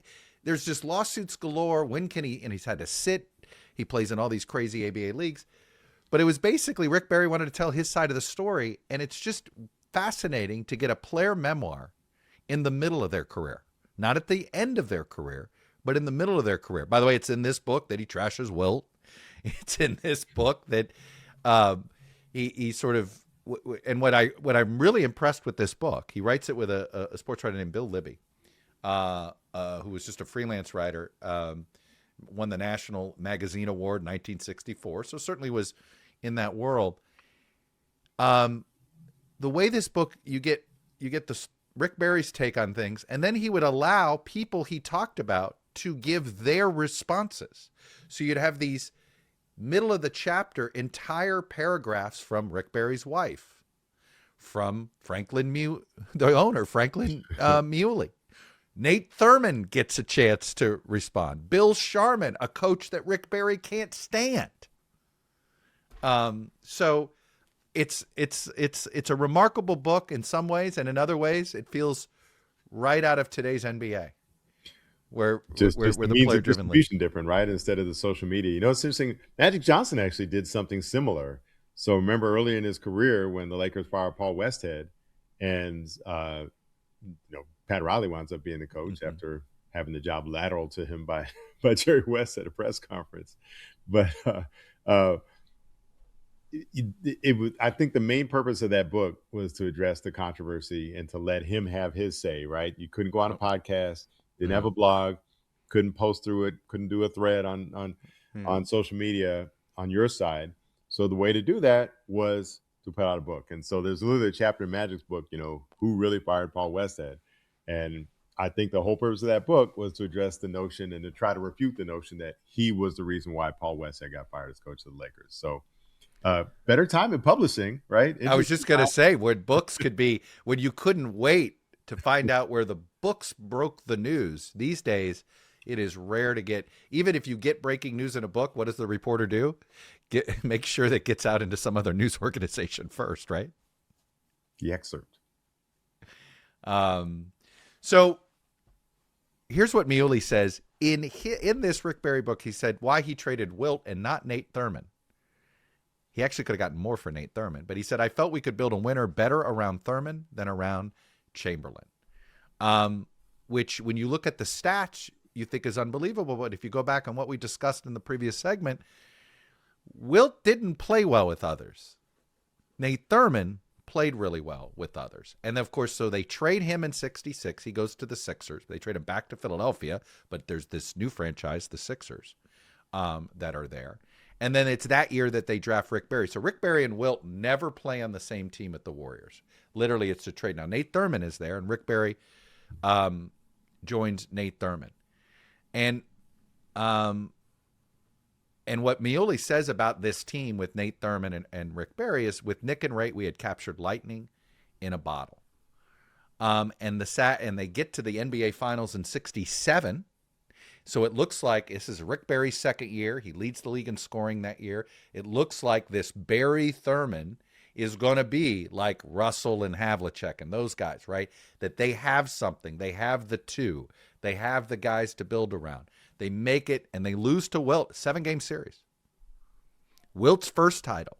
It's important to Wilt because he has to go through Boston that year. Yeah. He finally breaks through against Russell and the Celtics. In the Eastern Conference Finals. With the 76ers. And then, of course, it all comes full circle. He gets a little revenge on the team that trades him, the San Francisco Warriors. But look, that 67 year, Rick Barry becomes a superstar. He wins a scoring title. He's the MVP of the All-Star game.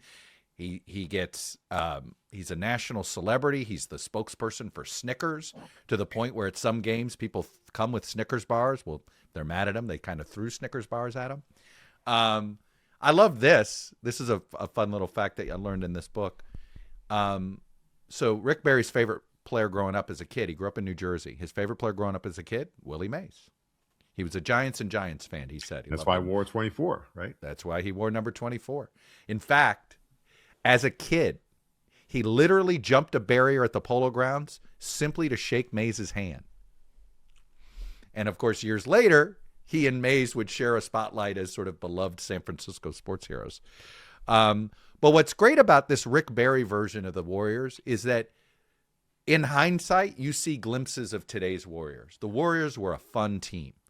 You know, this wasn't old school East Coast basketball they were playing. This Warriors team had movement, creativity, there was scoring. And so it looked like they were going to bring this new style of West Coast basketball, a little showier, to the game. And then they run into Wilt. And, it's one of those things. They lose this finals and they think, that's okay. It's kind of like, the team that's 1 year too early. Right? Like the Celtics team that loses to the Warriors. You're like, yeah, they got there probably a year too early, but they're coming. And that's what this Warriors team felt like. Look, they lost to Wilt. They lost to a team with Billy Cunningham on it. It was that Sixers team, 68 wins. At the time, it was the best record any team had ever had in the NBA, that 76ers team. So, they lose in 7 games to a team that was worthy. That was a big, worthy team. And then the whole thing comes apart. Barry leaves after that finals run in 67. He goes, by the way, he does win an ABA title with the Oakland Oaks, for what it's worth. Started up by Pat Boone, right? By Pat Boone, of all people. He has to spend a year in exile because of his litigation. He's forced to sit out an entire season. So there's always going to be a few what ifs about Rick Barry's career because he lost a season in the heart of his abilities.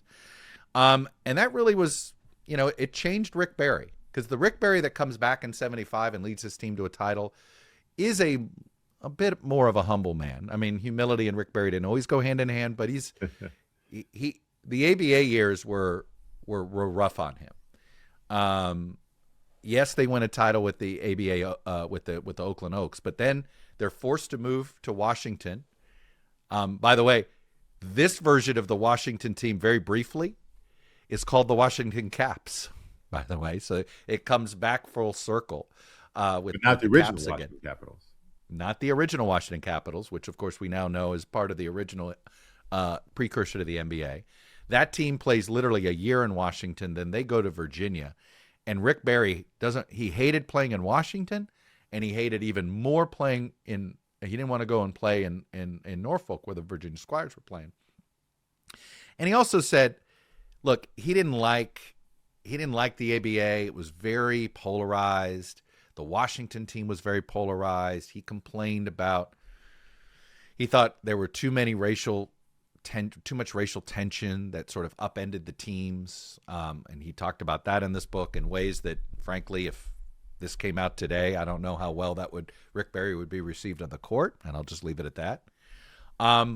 But he has to stay in the ABA. He keeps losing these lawsuits, and through 70 to 72, he plays on the New York Nets in Long Island. So Rick Barry, 70 to 72s with the New York Nets, and J.A., he's there. He's with the Nets, literally leaves the year before Dr. J ends up on the Nets. Oh, man.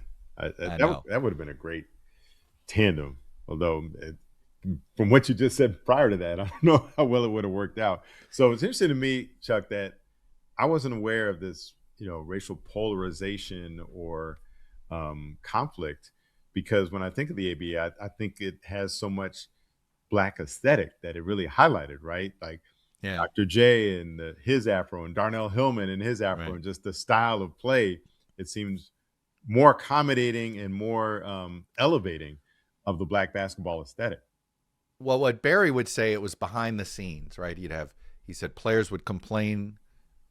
Race was just inserted. He claimed, and this is his point of view, inserted into everything, whether a game was officiated poorly, if a player was benched, and it was just, I'm giving you the Rick Barry perspective, so I don't, I think that I'm with you. I've always viewed the ABA as sort of a blacker league, the league that didn't, keep black culture buried, right? That allowed culture to thrive there. But look, throughout this entire time in the ABA, the Warriors still own the NBA rights to Barry, because that's how this original reserve club, right? The whole reason he had to sit out, but they still kept his rights. And by the way, Franklin Muley loved Rick Barry like a son.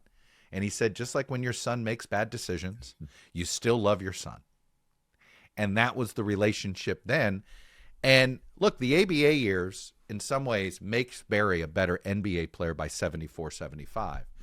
Because a young Rick Barry believed his talent solved everything, and that, he was endless. The older Barry now realized he had to, just him scoring alone wasn't going to win games. He had to figure out how to play with different types of players if you wanted to do that. So he comes back to the Warriors in 72. At this point, Nate Thurmond is getting older. The league's changed. The Warriors have changed. And at this point, when he comes back to the Warriors, he played for the San Francisco Warriors, J.A. When he comes back, they're now the Golden State Warriors. So he's back in the same place, but it's got a different name. It's got a different name. So look, he's a different player. He's a better player. He's not just worrying about how to score. What's interesting, Rick Barry always said, even in his own game, he said, I was a scorer, not a shooter, which I thought was an interesting self-reflection on his part. But when he comes back in 75, he's actually a better passer. He starts to play defense. He admitted he wasn't a big fan of defense. He's a better floor general. And he keeps his, he's more mature. He's 30 years old at this point. So he's got a little more emotional control of his emotions.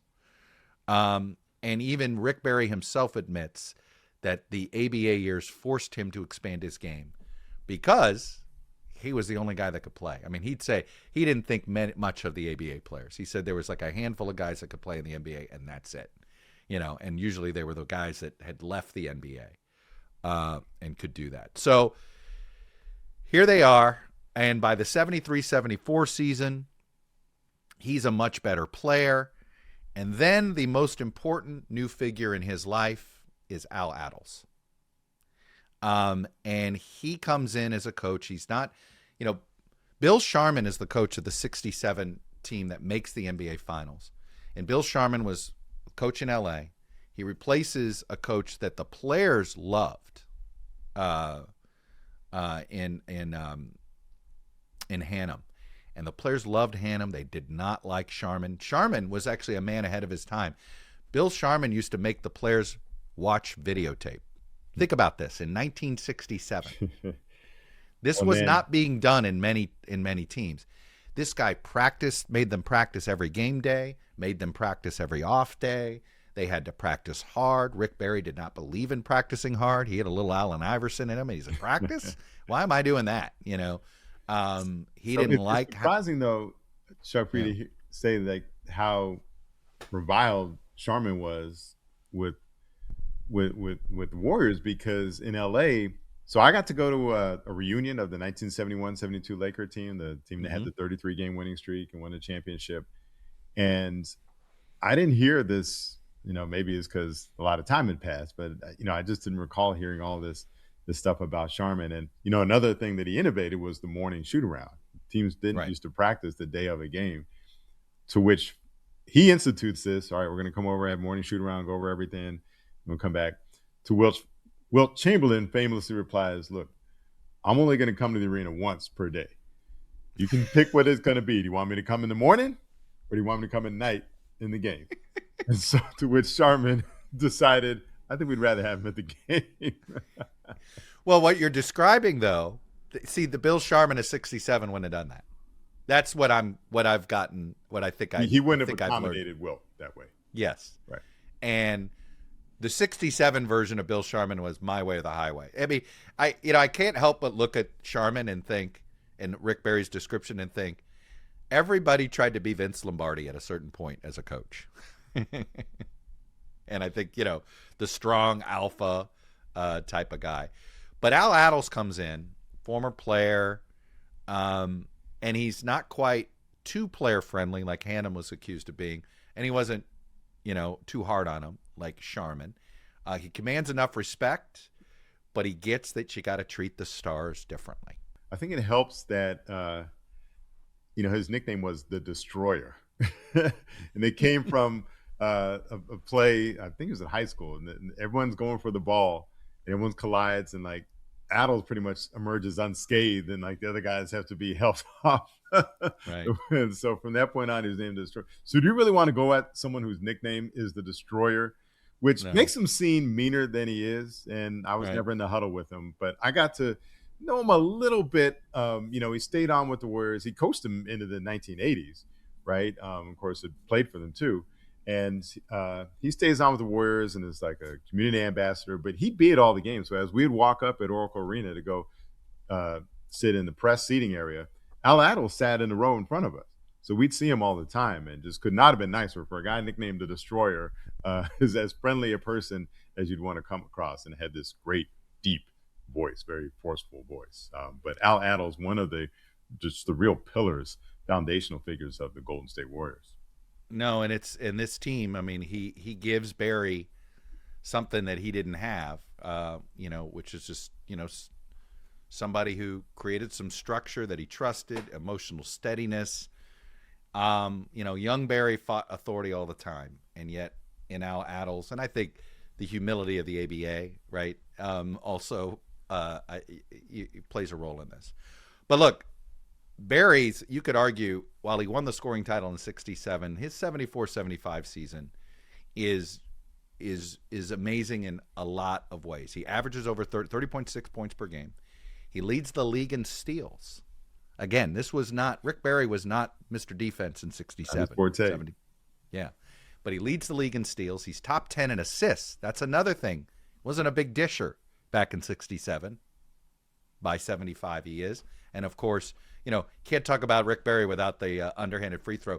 Even my son, 19-year-old son, I told him we're doing the Warriors. He goes, well, who's on the Warriors? Rick Barry. Oh, that's the underhand free throw guy, right? Like, everybody knows that, right? It was so distinctive, right? And also because he would pop up, Shaquille O'Neal would be having his struggles. Anytime a prominent player would struggle from the free throw line, Rick Barry would sort of magically appear and do a media tour and say, hey, if he wants me to help him work on shooting underhanded free throw, I'm here. It worked for me. It could work for anybody. There's no reason not to do it. Of course, the reason being that people just can't bring themselves to, shoot this, the granny shot, as it was called. We should go through those playoffs a little bit, and I just want to give you a little taste of the 74-75 playoffs. So the Warriors, by the way, only win 48 games. I say only 48. You tell me this, J.A. It's not often that a team that doesn't win 50 wins the title, right? Going back to our conversation about the regular season, like, you got to prove and develop things in the regular season to show that you're worthy. And 48 win team winning the championship, but also, a different NBA back then too. So, there wasn't that powerful. The 70s was, the Celtics dynasty had ended, Russell retired, and you're transitioning away from. It was a transition. Yeah. So we hadn't quite, Kareem gets traded to the Lakers, but the Lakers haven't become the Lakers yet. Yeah. At this point, the Celtics obviously get that 76 title. That's kind of their, I don't know what we refer to that title, right? It's this title that I don't think there's any players on the by the 81 team, but it's also got a little exhaust fumes from the 60s era. So this team actually has the seeds of players that would actually be part of future championship teams on other franchises. So Rick Barry's the hub of this team. He's averaging 30 a night. This is the season that a young Jamal Wilkes, at that time he's known as Keith Wilkes, but this was his emergence season. He becomes a great complement to Barry. He doesn't need the ball. He's not an ego guy at the time, and he fits. One thing Barry made clear in his own book is, you've got to play with me. I don't play with others, right? And when you're younger, you learn to play with others. Phil Smith was a big player on this team, a young guard. Same Clifford Ray, Butch Beard, but really Al Adles is the core of this team. They beat the Seattle Supersonics 4-2 in round one. Um, they that one has Spencer Haywood is part of that Supersonics team. Ja. So Haywood's really relevant. It's funny as you were talking about Barry and his lawsuit. It just got me thinking what a litigious time it was for NBA stars, because you had Oscar Robertson in 1970 filing a lawsuit, which really helped lead to free agency in the NBA. Right, he fights against the basketball version of the reserve clause, which was the famous thing that was fought against by the baseball union. Right, so that, and then Spencer Haywood is the guy that fought for players to be able to come into school early, right? You wouldn't have had LeBron James going from high school straight to the NBA, Moses Malone, or, when Kevin Durant in the era of one and done guys, or basically all the guys that left college early before their they have senior Spencer season Haywood to thank, come to the NBA, including Magic Johnson and Michael Jordan, like you name it. Basically, from the late 70s on, almost all the great players in the NBA either came straight out of high school or left college early, right? And Spencer Haywood's lawsuit was the one that enabled all of that to happen. And for a long time, he felt like he didn't get appreciation from these young players who had made so much money off of his efforts. And then finally it kind of came around, and Spencer was at peace, including LeBron James acknowledging him as LeBron came in his rookie year. That just made Spencer feel very satisfied. But among all the things that we think of in the late 60s and early 70s, he's a forgotten legal battles in the world of professional sports that changed the landscape and made it the landscape that we know today. No, absolutely. Look, we know it in baseball, right? With Curt Flood. In some ways, Spencer Haywood's Curt Flood, huh? A little bit. Yeah, for basketball. And Oscar Robertson. In addition to being one of the all-time great players, he's also one of the ones who took the stand. So, like, imagine if, like, Curt Flood was like Willie Mays on the field. Right, like that much. Yeah, exactly. Yeah. So they beat the Sonics 4-2. The real NBA title, this may sound familiar, was the Western Conference Final. This was a 7-game series against the Bulls. And guess who got traded to the Bulls before the start of the 74-75 season? Nate Thurmond. So it's an aging Nate Thurmond on the Bulls, but suddenly you want to talk about adding a little extra juice, because a lot of Warrior fans were mad at the Warriors, Mullin, for trading Thurmond. Thurmond was beloved. Right, he stuck the whole time. He didn't jump to the ABA, and Rick Barry kept saying it was Thurmond that was going to jump to the ABA, which was he basically was either going to stay with Thurmond or jump with Thurmond, and Thurmond stayed. Mullin got paid him $90,000 to stay, and Barry goes. So Thurmond it had been he was aging and all that, but he's on this Bulls team. Warriors win game 1. Out in the Bay, so I'm not sure which venues, but this was another funky one, I think, because of the the crazy because of the venue availability, right? Yes. So like game 1 is in the Bay, game 2 and 3 are in Chicago, right? Game 4 and 5 are back in the Bay, and then they alternate for the last 2 games. Like typically it's 2 games, 1-1-1, but this was like 1-2. But the most significant, 1-1. I think what's significant here is they win game 7 in Chicago. They had to. But again, a rare series. How many times in NBA history is game 1 played in one city and game 7 is played in the other city? In the other city, it's crazy. Meanwhile, the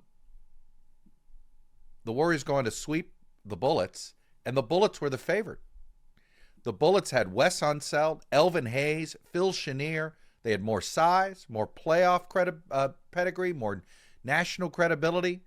The Warriors look like they were just sort of this cute story from the West, and they just come in here. And this is why this 75 Warriors team, weirdly, is a little foreshadow into what the Warriors would do literally nearly 40 years later, is they basically sped up the game and went with speed over size.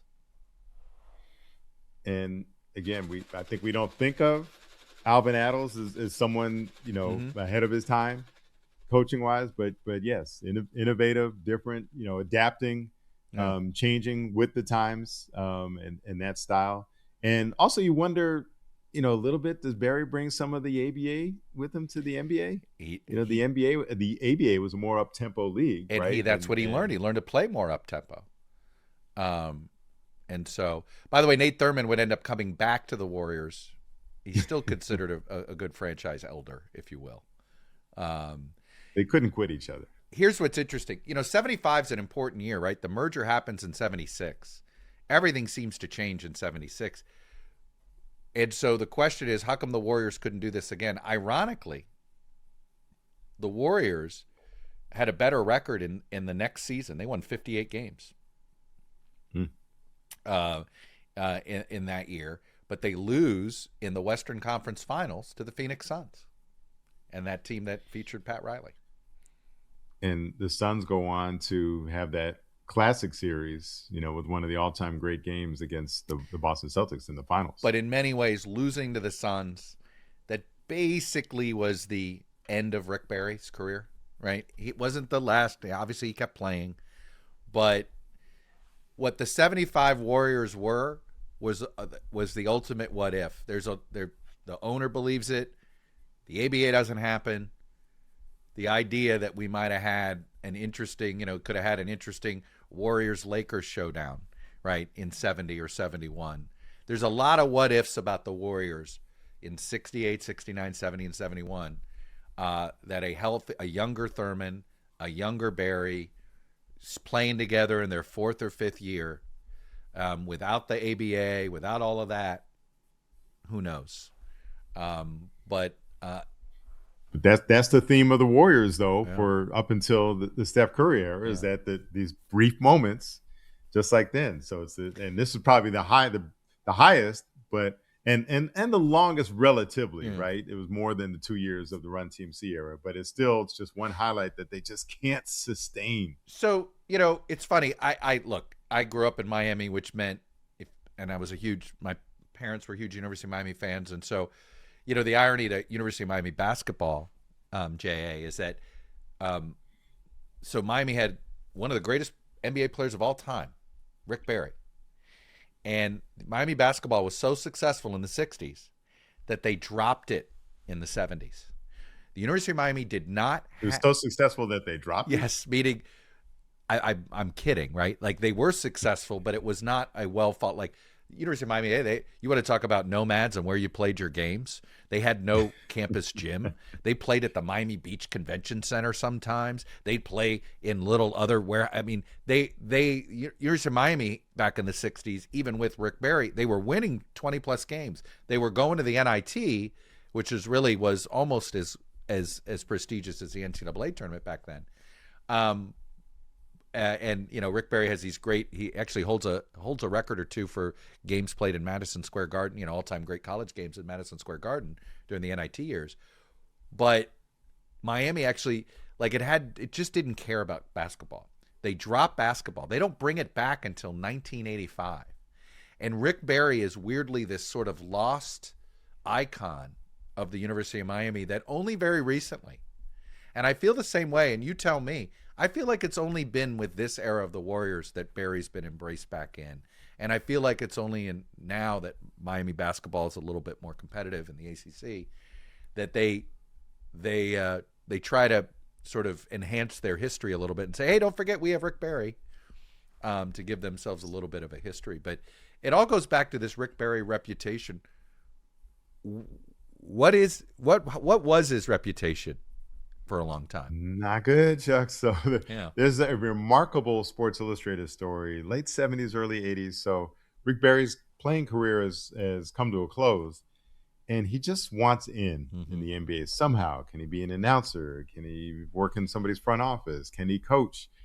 Somewhere that, this lifetime of dedication to basketball, he wants to continue it at the highest level in the NBA now that he's no longer playing. And the gist of the story is he wants back in, but nobody wants him because nobody can stand him. And it was written by a young writer named Tony Kornheiser. Familiar with him, Chuck? I think I've heard of him. Yeah, he's going to do pretty well in this business, I think. He used to do some stuff from Sports Illustrated. You know who would not remember that piece? Tony Kornheiser. No, he remembers it. He's hilarious about these things. Sometimes you're like, you wrote a piece on Rick Barry. I did? Oh, right. Yeah, okay. This one stands with him because the amount of people he got to say on the record with their names attached, I can't stand Rick Barry. That's basically the theme. basically the subhead, like I said, that subhead for Wilt Chamberlain is he's a problem and this, that, the other. The subhead very easily could have been Rick Barry wants in the NBA, but nobody wants him because nobody can stand him. And all these people said it on the record. That's what you would never have something like that today. Now it'd be all these anonymous sources and this and that. Well, this was everyone putting their names to it. Former teammates. But I go back to this book, J.A. Rick Barry named names.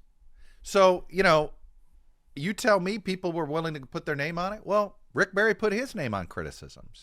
So I kind of think if you're going to give, you better be prepared to get. So there it is. The Warriors, what could have been. They don't get one last thing. I mentioned 1978. Yeah. Kind of the one good thing about the Warriors after that championship. Yeah. I know it certainly mattered to a certain local marine mammal. So there's a story in 1978. Workers are cleaning the dolphin tank at Marine World Africa, USA. And I still remember the theme song. I'd been up there. I'd lived in the Bay Area in 77, 78, Marine World Africa, USA. So they're cleaning the tank, and a bolt comes loose. Ooh. And one of the dolphin by the name of Mr. Spock, how 70s does that sound, right? 70s. A dolphin named Mr. Spock. Yeah. So he thought it was food, and he snatched it up. And this bolt gets lodged in the dolphin's stomach, and where it could do, major damage. Sure. They didn't get it out. And veterinarians didn't have anything that was long enough to reach that far down the dolphin's stomach to retrieve the bolt. The park's publicist knew Clifford Ray, so she calls him up. Clifford Ray, being 6'9", had different reports have his reach at 45 inches or 47 inches, whatever. He had long arms. Let's suffice it to say, right? So while the Warriors' flight waits to take off for their trip to Washington, remember, this is at a time when NBA teams flew commercials. So this commercial flight is waiting basically on the tarmac. Clifford Ray goes down to Redwood City, throws on some surgical scrubs, lubes up his arm, reaches in with guidance from the veterinarian by the phone, and retrieves the bolt from the dolphin's stomach, pulls it out, is a hero, and then makes it to his flight. Turns out he's sitting next to Elizabeth Taylor on his flight across country. And that's a great little poster. And they made a movie about a fish that saved Pittsburgh. We should have done the Warriors. The fish that saved the dolphin Mr. that Spock. saved Golden State. So the post of the postscript is that apparently, whenever Clifford Ray would go down to Marine World, that dolphin recognized him and appreciated him and would kind of come over and was excited to see him. I hope that's every true. Time he showed up. We want to believe. We believe.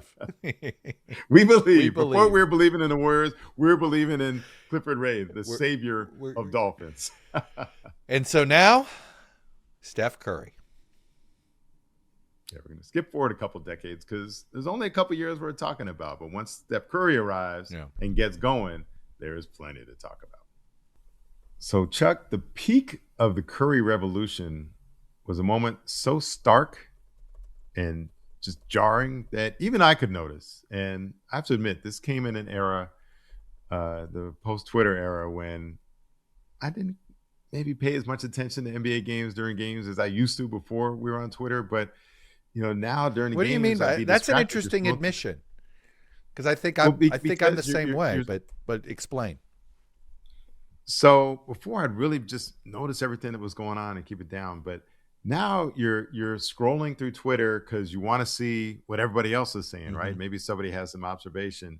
And kind of more important, when you're at the game, you're not seeing you're not seeing what they're showing on television, right? They might have an angle, you're sitting high up in the arena and maybe there's some close up on TV that they're showing you what's happening or they're showing the broadcaster, but that feedback is coming back to you through Twitter. Right. Yeah. So, I'm curious. I'm like, what are they saying on the broadcast that I'm missing out on? Or what is somebody noticing? Or, maybe there's a former player that's got some commentary on Twitter. It's weird. You would kind of have FOMO when you're actually at the event, but that was the world we were living in. However, early on in the Game 5 of the 2015 finals, I looked down on the court at Oracle Arena and I realized I was getting a glimpse of the future. There's a version of the NBA where no one on the court is taller than 6'9", and everyone on the court is capable of putting up a three-pointer at any given moment. And before I kind of get into details, I think it's important.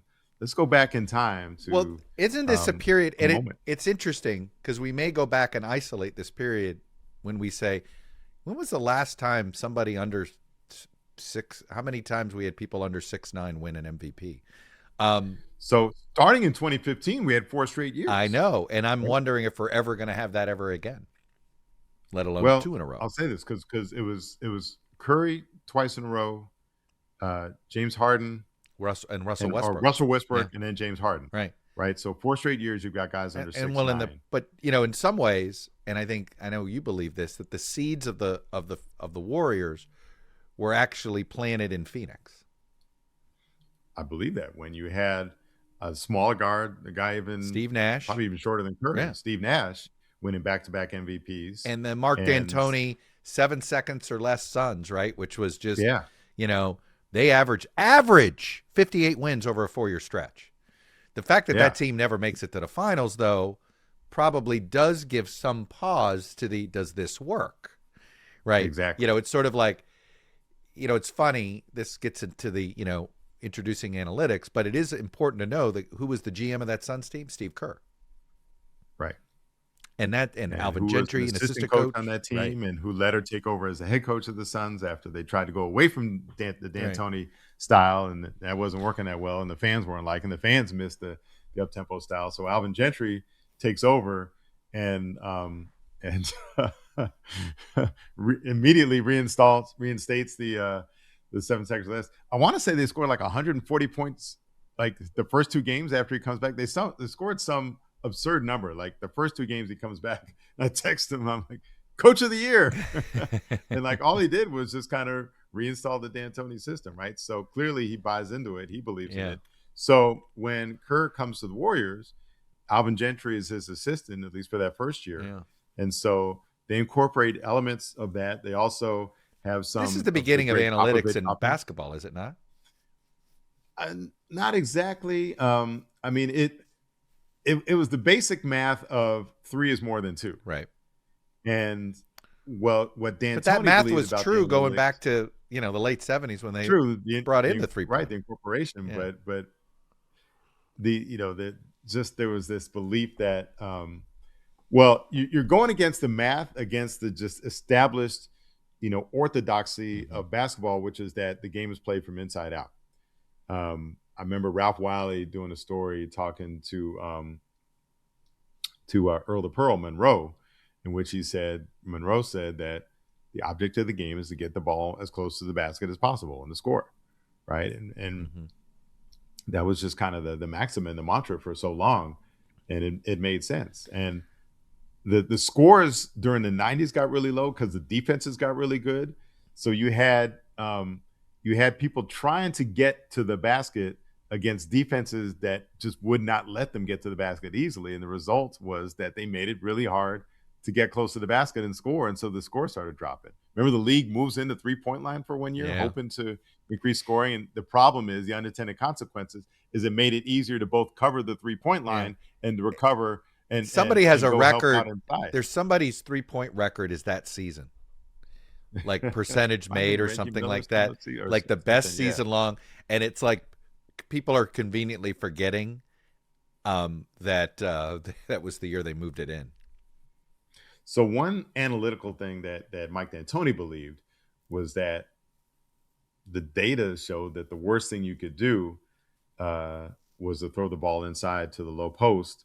A guy that's being guarded in the low post trying to score is what the data said was the worst percentage play in basketball, which that was all that the game was for the first 60 years of the NBA. Well, you'd get glimpses of this. It's interesting. Think Rick Pitino at Providence, right? Yeah. In the 80s. And especially at Kentucky. Right. And then, in college, you saw quite a few teams essentially over-index on three-pointers in order to essentially use less talent to overcome teams that were bigger, more physical. It was the slingshot for David against Goliath. Right. Was the three-pointer. And the thought was, well, that can't work in the NBA because everybody's, the difference between the number 1 team and the number 30 team is still smaller than the difference between, a top 4 team and a top 50 team, right? So, but it is intriguing to me that it took the NBA this long to essentially go to do what Steph Curry did, which is, I mean, this to me, and it gets to this larger issue of Curry, right? Where does Curry fall? You know, we Mount Rushmore every franchise. Is Curry? Nobody's going to say he's the top 4 all-time player, but if you completely change how the game is played, do you get extra consideration? I remember when Curry's, in the midst of his run and we're going in for a pregame meeting with Rick Carlisle, the coach of the Dallas Mavericks at the time. And he just simply said he is rewriting the history of the game. Right. That's how impactful that Curry was. But, he had to change as well, and as the game is changing around him and others are helping to mold him. So let me do some quick math on Curry here. Please do. So his first year, he makes 166 three-pointers, right? His second season, he makes 151 three-pointers. And the third season, he makes 55. Again, he's hampered and limited to like 25, 26 games because of the injuries. So that's 372 three-pointers, right, in his first 2 1/4 season. Wow. That unanimous MVP season of 2015-16, he makes 402 three-pointers. I was just going to say, doesn't he have over 400? And it's like, yep. Yeah. So, more in one season than he did in 2 1/4 seasons. So it's not like he came in right away initially, but like he had to be, he had to be encouraged to do it, right, and then allowed to do it. But a critical thing, the Warriors actually benefited from the slow start, the injury plague start. Oh, I was just going to say, if he doesn't have ankle problems, Kevin Durant's never a This Warrior. whole thing doesn't happen. Correct. Because explain. He's coming off that injury, the 26th game in the lockout shortened 2011-12 season. A few months after that night where Joe Lacob is roundly booed, it's time for a new contract for Curry. And they signed him for 4 years, $44 million in October of 2012. And that was actually seen as a risk and maybe even an overpay. Again, given the injury risk and the frailty. But you wonder, again, the fact that Lacob said that night, the booing, the reception he received that night really encouraged him to double down on his convictions. If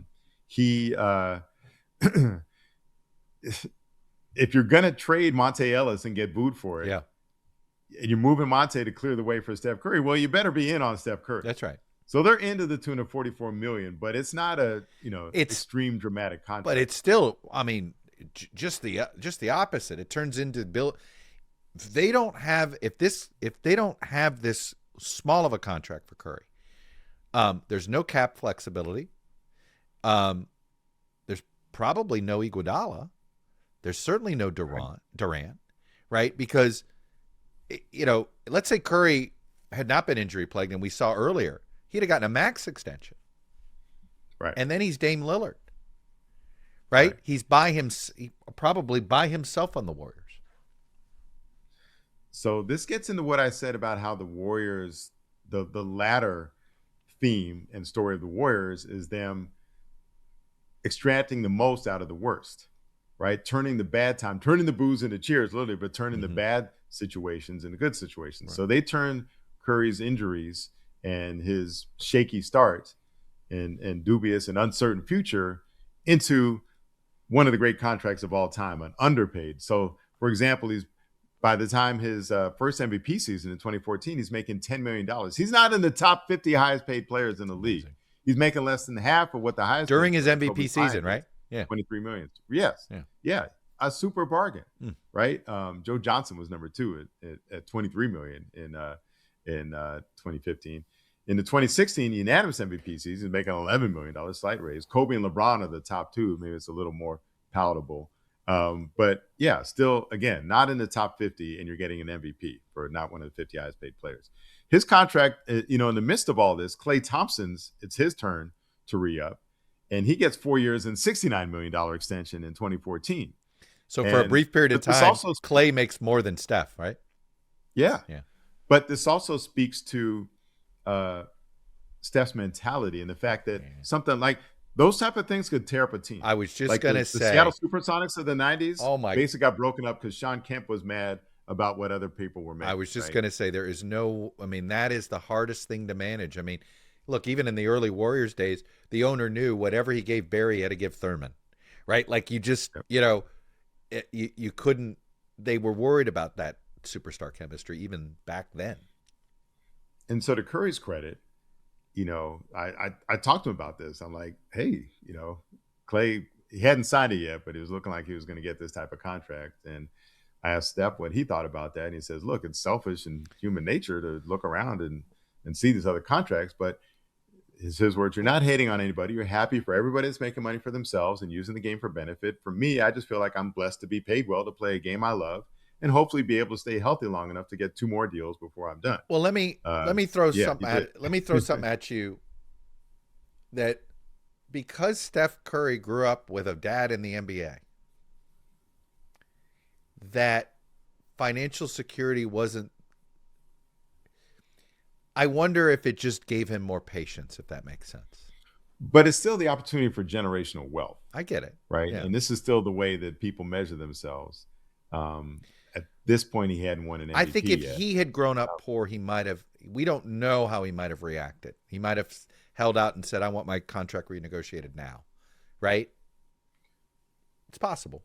But I think it also it's funny. It benefits them in 2 ways. First, it benefits the Warriors in that, as you mentioned, they have the flexibility under the salary cap to bring in Iguodala and then later Durant, and then but it also it almost ensures that Curry's not going anywhere, because the way the NBA is structured, you know, the Larry Bird exemption, which allows you to go over the salary cap, basically you can re-sign your own free agents for any amount up to the maximum contract level.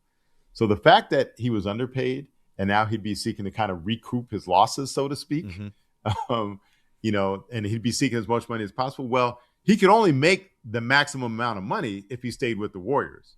So it really, the fact that he was interested, that he would want to recoup, in addition to the fact that obviously he was happy there. But it really almost eliminated the chance that he would go somewhere else. So it wound up helping them in that regard. Flip side too. So not only was Steph not jealous of the money that Klay was making, maybe just as importantly, Klay was not jealous of the attention that Steph Curry got as he's becoming the face of the team and then even the face of the league. Well, it's also possible Steph was making more off the court than that helped. Yeah, that but helps. Klay didn't. Talking to Klay about that, he said he was like actually happy for the popularity. Like, I don't think he'd want that amount of popularity, but he almost marveled. He was like, he'd been overseas with Steph on a FIBA World Cup championship team, and he just marveled at how popular Steph was around the world, and not out of a place of jealousy, just out of a place of marvel. So this culture that the Warriors had, this lack of jealousy between these 2 key players, and they weren't resentful over who got more money or who got more attention. Again, we think about things that ended prematurely. The Lakers ended prematurely with Kobe and Shaq because they didn't have that same type of lack of jealousy and desire. That's a fair. Let me just tell you one thing about how Steph. So my kids were playing youth basketball starting in essentially 2010 through 2015. So here's what that meant. And I watched it. I remember with my son doing 5-year-old basketball. This is 2012. By 2013, Steph is the rage, particularly among little kids. Why do I know this? Because every basketball game you'd see these 7-year-olds hoisting it up from as far away as they could. This was true of my daughter's girls team and my son's boys team. Steph, there was something about youth basketball in that moment that Steph was the player every kid wanted to be, because Steph seemed like, oh, he's little like me, right? You have that thing, and compared to everybody else in the league, Steph's the little guy, right? Or certainly smaller. I could tell you, every youth basketball game back then was like that, right? It was just a bunch of little kids, just hoisting it up from as far away, and they would get excited if they just hit the rim, right? But that's when you knew how much of a cultural icon he was. The fact that it goes back to anything. When we were kids, we joke, right? You imitate what you see, right? And who you see and everybody in that era was imitating Steph. I also give Steph Curry some credit for the place that we're at now in women's basketball and the elevated place of women's basketball, because the knock against the women's game used to be that, well, the game is played below the rim, right? At a time when the NBA was high flying and Michael Jordan and everybody is doing all these incredible dunks. Well, you didn't have any women that could do that.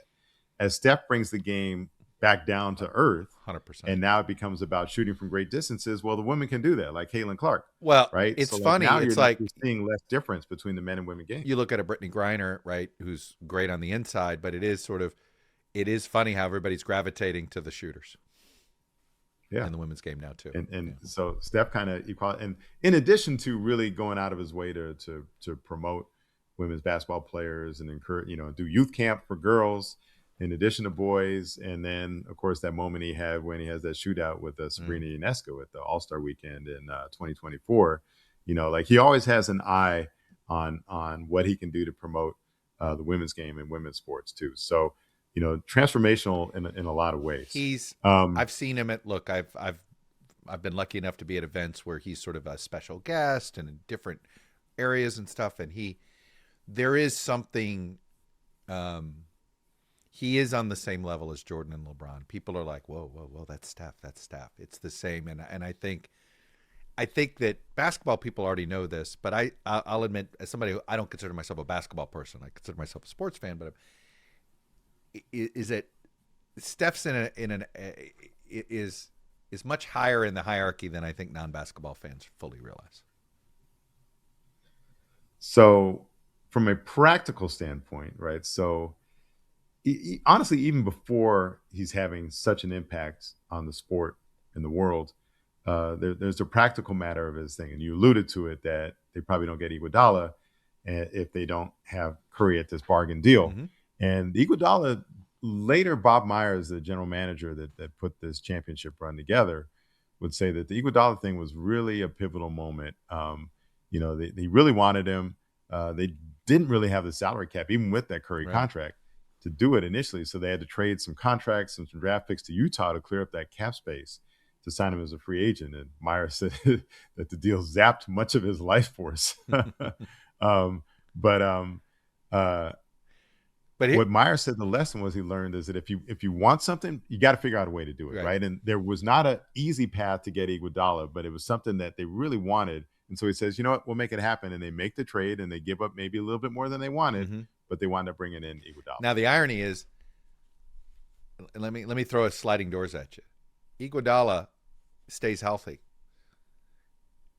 and the Warriors beat the Clippers. Right, because he gets hurt in 2014 down the stretch. This is another pivotal moment really missed him. in this sort of run to become dynastic here, is that it's the series that leads to the Mark Jackson firing.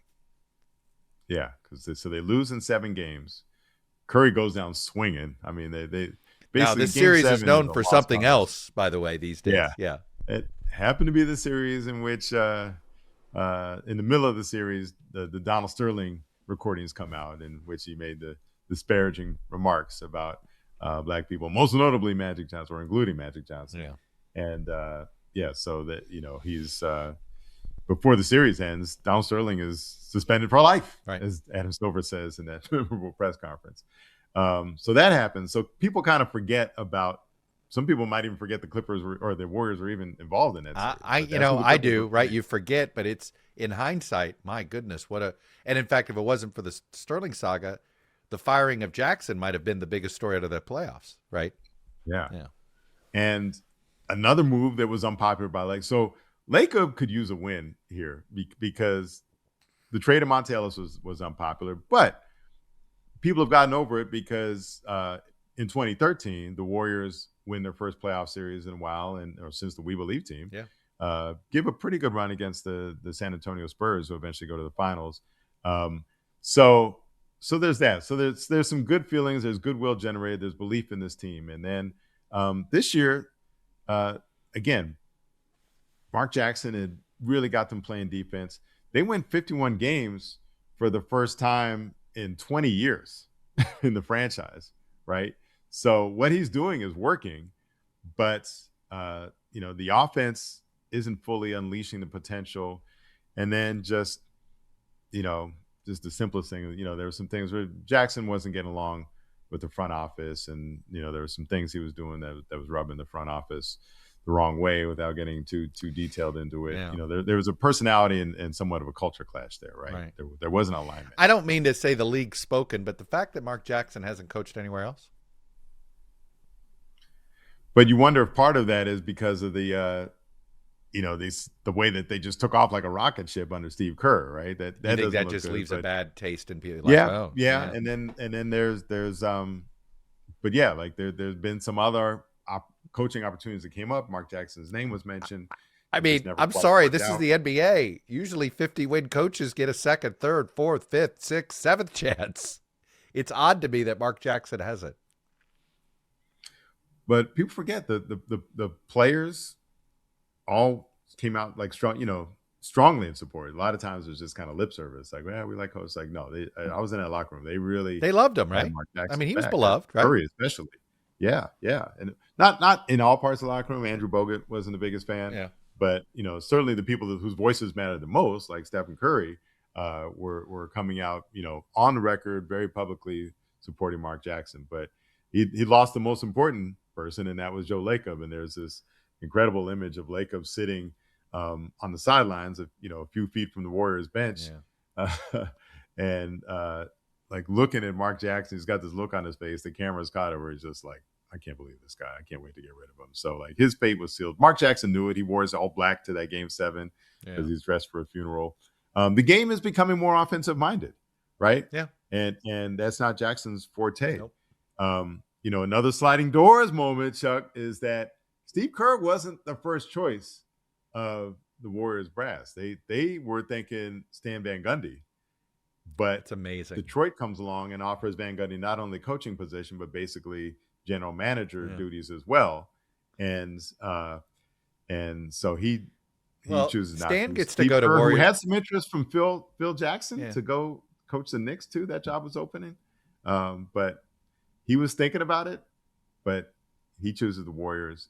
In part, they were a good match because him and Lacob had golfed together, and they were kind of golf buddies. So sometimes that's not the best criteria, but in this case, it was. But really the right move. It's as you were pointing out, Kerr's philosophy and what he'd learned in Chicago, what he'd learned playing for Phil, and then what he saw work in Phoenix. My goodness, in San Antonio too. Yeah. And going all the way back to college with Lute Olson. Yeah, like, it's so important. Coaches that he really is. I mean, he gets to learn. He plays under Phil Jackson, Popovich, Lute Olson. I mean, it's pretty good. It's a pretty good set of teachers. And just picks the right things, right? So I remember talking to some other players gone into coaching about the triangle. And I remember one of them asked me, like, do you think the triangle, because the triangle really wasn't set for the 3-point era. No, I was just going to say the spacing of that offense. And Phil Jackson wasn't a big believer in 3-point, like up to a point, right? He didn't think a team should take more than maybe 25, 26. Look, they shot the 3-pointer enough that Kerr got to be on the Bulls. It's what got him to the Bulls. And and I mean, there's memorable John Paxson 3-point shots, right? Like Michael Jordan, the shrug game, right? It was because he was making a bunch of threes. Yep. So it's not like he was like never shoot a three, but he didn't feature it, right? So I always say, just because Kerr was a good hire didn't mean that the Jackson firing was a good fire. Interesting. Right? Kind of the way it went down, it felt like it didn't have to be that way. Of course, it works out better than anyone could ever imagine. Kerr really puts in the work. He never coached before. That's the other thing that makes it risky. You hire someone who just won 50 games for you for a guy who never coached before. Right. But as you said, he had all these great influences, right? Multiple great coaching trees that he's a part of. And then he really digs in, and he even flying down to Australia to meet with Andrew Bogut and going all around to meet with his guys before he embarks on this journey with them. and but he also had some. It's not always analytics. Some of it was just numbers and some of the advanced tracking numbers. So now with the data and the cameras that they have, they can track the number of passes and the Right. number of dribbles and all these things. So I think he set a goal as like 250 or 300 passes a game, for example, right? And this is something that you could track very easily. He wanted to have 25 to 30 assists per game. He just wanted the ball moving. He wanted the players moving around. Like, to him, that was the whole key: ball movement, incorporating the three-pointer, exploiting matchups on the pick and roll, all these things that went into his offense. And, it clicks right away, right? So surprisingly so. Well, he's got the right. I mean, he just has the right people, and it. Look, I mean, this gets at something, and we're not going to talk a lot about this one player, but I'm always been curious: is Draymond Green great because of Steve Kerr and because of the type of offense and what that Draymond doesn't succeed with in some other under some other coaching situations? So this is an interesting moment. So I worked the first game that Mark Jackson returned. So Mark Jackson, when he was fired by the Warriors, goes back to his job with ABC and or ESPN, and so him and Van Gundy and Mike Breen. So I'm on that crew. Oh, wow. I didn't always work with them, but I'm on that crew when they go back for Mark Jackson's first game back. Actually, you know what? It might have been. It might have been with Dave Pash. Might have been the full A crew, but which explains what I was doing there. It definitely wasn't the full A team. but but it's Mark Jackson's first game back, and somewhat awkward. We do the pregame interview with the coach, so he's talking to his replacement. That had to Steve be Kerr. just painful. I mean, I feel for anybody in that situation. The person that replaces you, and everybody knows it wasn't a nice transition. Steve Kerr made it easier. He comes in, he's very friendly and outgoing, and just kind of takes the first step. So he made it easier. Mark was notably silent as Dave Pash and me asking most of the questions. So at the end, Mark says, "I just have one question. What have you noticed about Draymond?" And Kerr starts raving about Draymond and his versatility. So it's like they were connecting, right? Yeah. It was like Kerr knew, and Mark's like, "Hey, this Draymond guy is something special and different." The other thing about Mark Jackson, I mean, the one thing he did offensively, he might not have done anything promoted, but if you remember, he was out front proclaiming Curry and Klay Thompson. Mark Jackson's calling them the best shooting backcourt ever before they'd really proven it. And so at the time we're like, "Hey, whoa, you're running your mouth." And that turned out to be extremely accurate, right? It's like a lot of what Mark Jackson said and believed was right. And now Joe Lacob and Bob Myers come walking in. And now it feels tense, right? And so the producer and the director kind of scoot out. Dave Pash, play-by-play, he leaves. I was in a position where I couldn't, I was on the other side, so I couldn't just sneak out because I would have had to walk past all of them to get out. So I'm kind of stuck in there, and so Joe Lacob comes in, and you could just feel the tension and the awkwardness. And so Lacob says, "Hey, Mark, did you get my text?" And Mark says, "There wasn't a text." And Lacob's like, "Oh, well, yeah. Well, I mean, I meant to text you. I guess that's what it oh my God. Yeah, it was bad. Man, that sounds awful. But I give them credit. At least they came in. Yeah. And then during the game, Mark Jackson's there, and they do something on the scoreboard during one of the timeouts, like "Welcome back, Coach Jackson." And he got a good ovation, I hope. And he stands up and waves. Yeah. So they got that out of the way. And then the problem for Mark Jackson, of course, is not only does Steve Kerr do great in his seat, but they're going to the finals every year. Yeah. And who has the finals? ESPN and Mark Jackson. So he's back there all the time. You can't avoid. I'm not a religious person, but if somebody were, they'd say, "Oh, Mark Jackson was living in his own hell," And he was a very religious person. Is a religious person. Yeah, that's you're wondering what that means. You're being tested. That's for sure. But everyone was fine. Everyone was adult. Mark Jackson never made it a big deal. He could have made it a lot worse than it was. And so I was just going to say, Mark Jackson showed. I mean, it was easy for everybody else to handle that moment. It's the real the real maturity moment there is Mark's.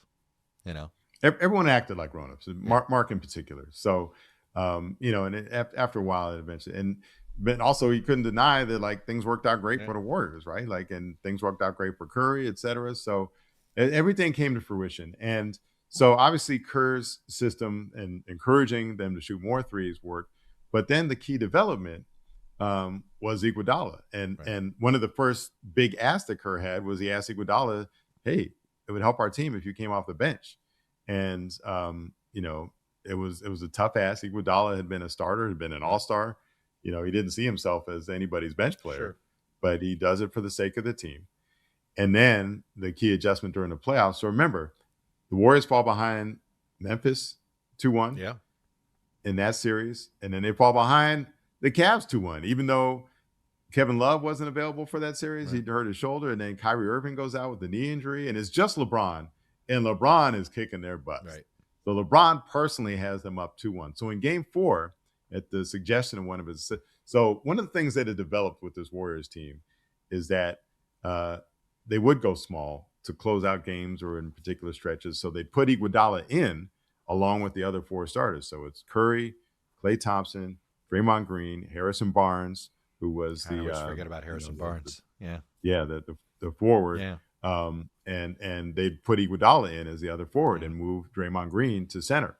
And it became known as a death lineup. I think Vincent Goodwill of Yahoo Sports at the time gets credited with coming up with that name, the death lineup. So the big adjustment in the finals is that Kerr, instead of going with the death lineup to close games, goes with the death lineup to start the game. He swaps Iguodala for Andrew Bogut in the starting lineup. Does that for game 4. They win game 4. Stays with it for game 5. And Dave Blatt, the coach of the Cavaliers, who at first had kind of refused to get caught up in this and stays with his starting center, Timothy Mozgov, does that throughout game 4. They lose game 4. Starts game 5 with Mozgov in. And then the Warriors get off to a good start. And very quickly, he subs in J.R. Smith for Timothy Mozgov, the guard, J.R. Smith for Mozgov. So now they go small. And basically LeBron, well, they have Tristan Thompson, I guess, is out there. I think Thompson's on the court too, but they definitely don't have a center, right? So you've got basically LeBron is kind of becomes your big man out there. I know LeBron's the point center in that team. Yeah.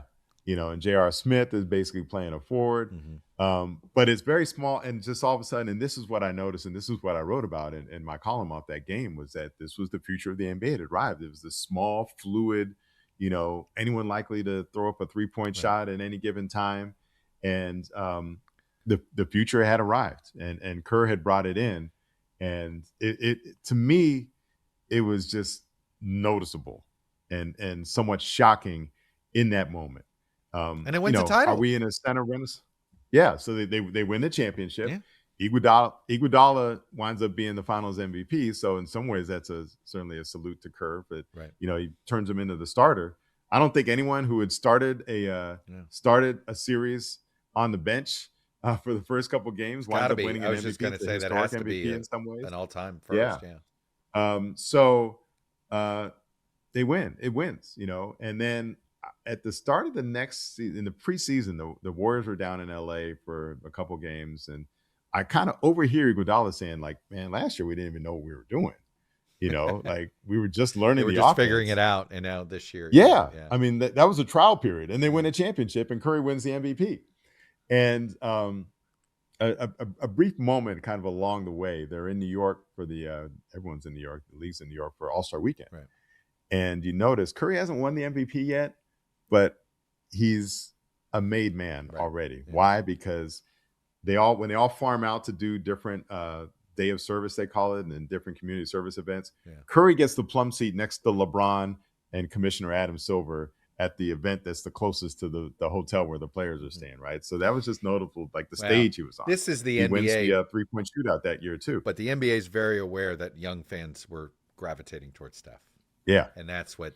That is where at this Adam Silver's NBA is well aware of what fans are doing in every single second at that point. And he realized Steph, even if the NBA elite hadn't yet decided that Steph belonged in the same seat as LeBron.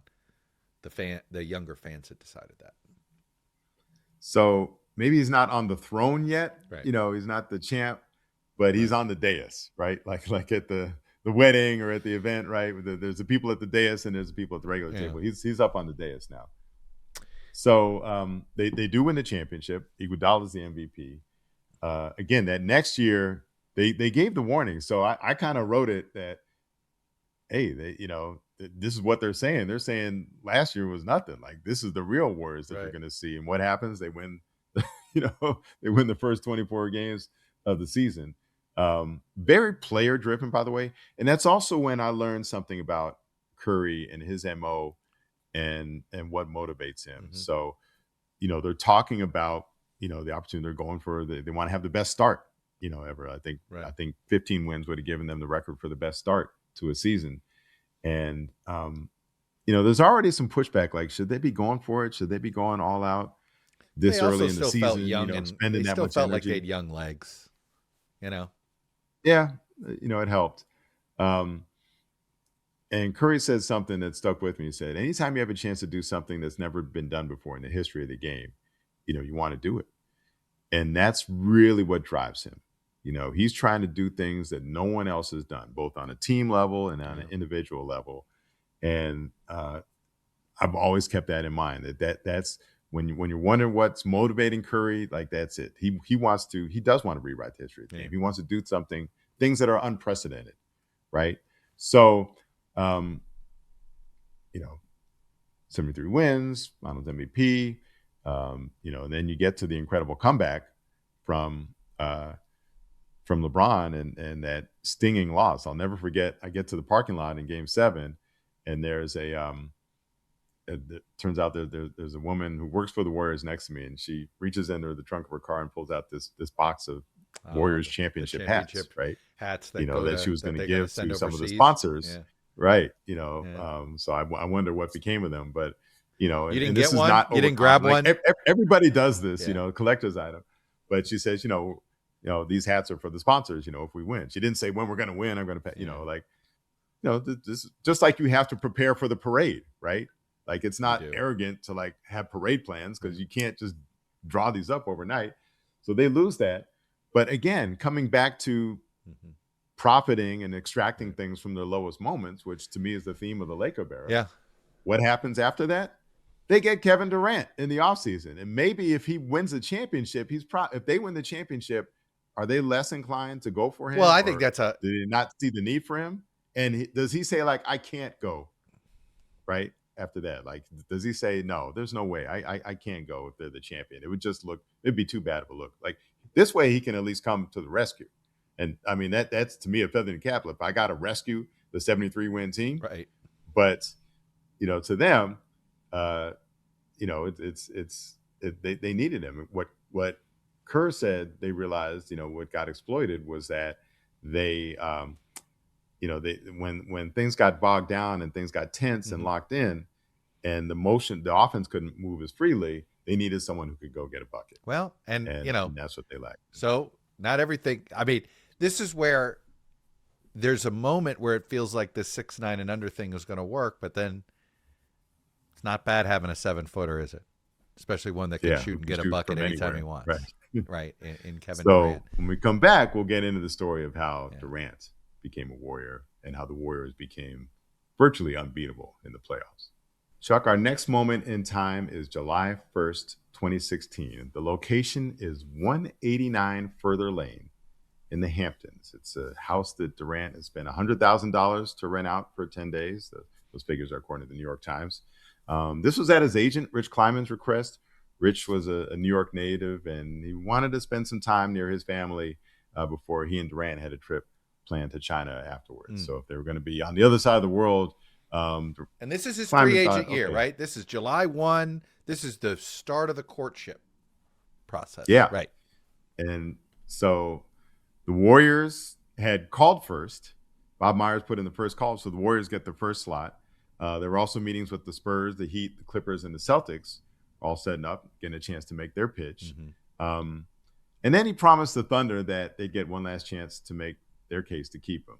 Yeah. The only franchise he'd ever played for, right after he was drafted. Well, the only team, but I was just going to he say played in two places because he was drafted as a Seattle Supersonics. I have a PSA 10 rookie card of Durant in a Supersonics uniform. So the only franchise, right? Not the only uniform he'd ever worn. But he really has put the Thunder on the map, right? And wins an 100%. MVP as the Thunder. Boy, talk about sliding doors. Finals once. I gotta give Simmons credit for this. He's got a theory on Durant that if Seattle doesn't move, Durant loves living in Seattle and never leaves. That the Seattle one of the fan reasons base, I didn't blame. I don't know, but it's an interesting thesis. I just thought I'd give him credit for that. I have no idea if that's true. I mean, or not. that's one of the reasons I never really was mad at Durant for leaving. Like, Yeah, you're a young man in your 20s, you'd rather be in Oklahoma City, you'd rather be in the Bay Area. yeah. So the Thunder do get last dibs, but apparently they had kind of found out late in the going when they were making their travel plans. So Hamptons, 4th of July weekend, like there's not a whole lot of places available, right? So they wind up squeezing their 9-person contingent into 6 rooms at the Holiday Inn Express. That's according to an ESPN. I just love this. I want, we all know how rich people are. And, they don't wait in TSA lines. They don't go to things we call airports. Flying private, right? Right, And they have to stay at a Holiday Inn Express. I mean, what I want to know is, did they make their own waffles? Including the owner. Yeah. Did he Klay make his Bennett. own waffle? Did he go out there and do the squeeze and make that? You might as well. Yeah. Take advantage of, you got the free waffles. The fun free breakfast waffles, yeah. So the Warriors, Curry, Andre Iguodala, Bob Myers, Steve Kerr, Joe Lacob, Kirk Lacob, they all, fly the private jet cross country. Klay was already out there. He was doing some other stuff, so he's getting some tennis in on the court. They stay at a friend of Lacob's, had a house nearby. So like already the Lacob circles Of coming course, into play. because so, we all have well, friends in the Thunder and the Hamptons, Holiday JA. I'm gonna, we need better friends. yeah, Chuck. we need better friends. I always say, Chuck, if you can't be rich, have rich friends. That's 100%. Like Yeah, I've thought that, like, being I've gotten lucky with some wealthy friends. Estate. Yes. Yeah. But like I thought about that once. I was swimming at the pool in Mike Wilbon's second house in Scottsdale, Arizona. I said, you know what? It's pretty nice. If you can't be rich, have rich friends. Draymond Green meets them out there. So they all take the same car. I'm guessing it's like a Cadillac Escalade or something to accommodate all of them. And just the optics of that, taking that car to the meeting, might have been enough to Durant. He later told The Athletic, said, I was like, man, this already looks like family. I want to be a part of it. Yeah, I was excited. That was pretty. So they haven't even walked in the door yet. That's pretty clever, right? I promise you that isn't. It was just Pat Riley showing up. Pat Riley and Spoelstra. It wasn't, and maybe Mickey Harrison, but it wasn't going to be. Well, Riley and his bag of rings was apparently enough to get LeBron, right? Yeah. That's the story. When he meets with LeBron, he takes out his rings and LeBron hadn't had a ring yet, so that must have mattered. Exactly. Then. Exactly. The Cavaliers showed like some cartoons that they had made up for LeBron because they knew he liked cartoons. I don't think that was the right move. Nope. But this togetherness, right? This coming together ensemble and this team outing, it was a manifestation of really what appealed to him about the Warriors, with this culture of togetherness. Kerr brought some clips of the offense and how he thought it would work with Durant in it. But what came through, there was an oral history of the meeting that Tim Kawakami did for The Athletic, was that Durant generally felt flattered that this group that had so much success without him really felt like and indicated that they needed him, right? And Chuck, you talk about the athlete ego and sometimes even the fragility of it, but just someone who was accomplished as Durant already, who won an MVP, who led a team to the finals, wanted to feel needed. By the way, I will tell you, living in Washington, the entire Durant courtship was one of these. You want to talk about feeling extra rejected? FOMO and on the outside, right? Here's a kid from PG County here in the DMV.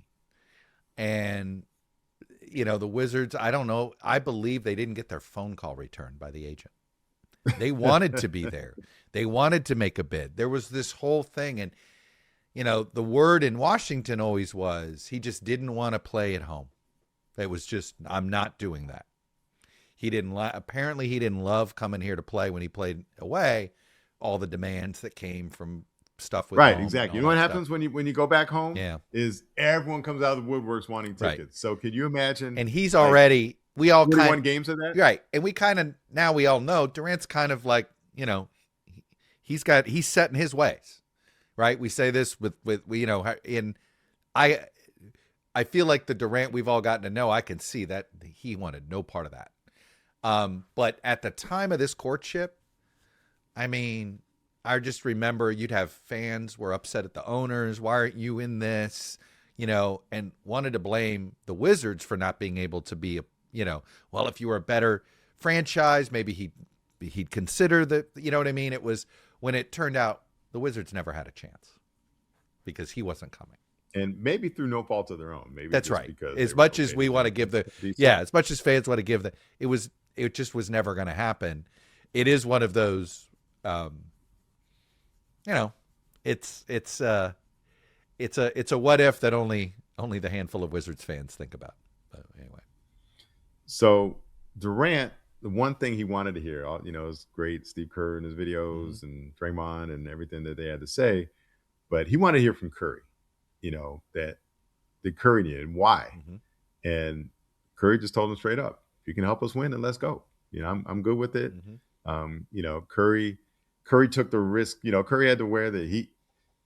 He didn't win the Finals MVP the first time, and if Durant's there, he might not get that Finals MVP. Which would be a slight blow to his resume.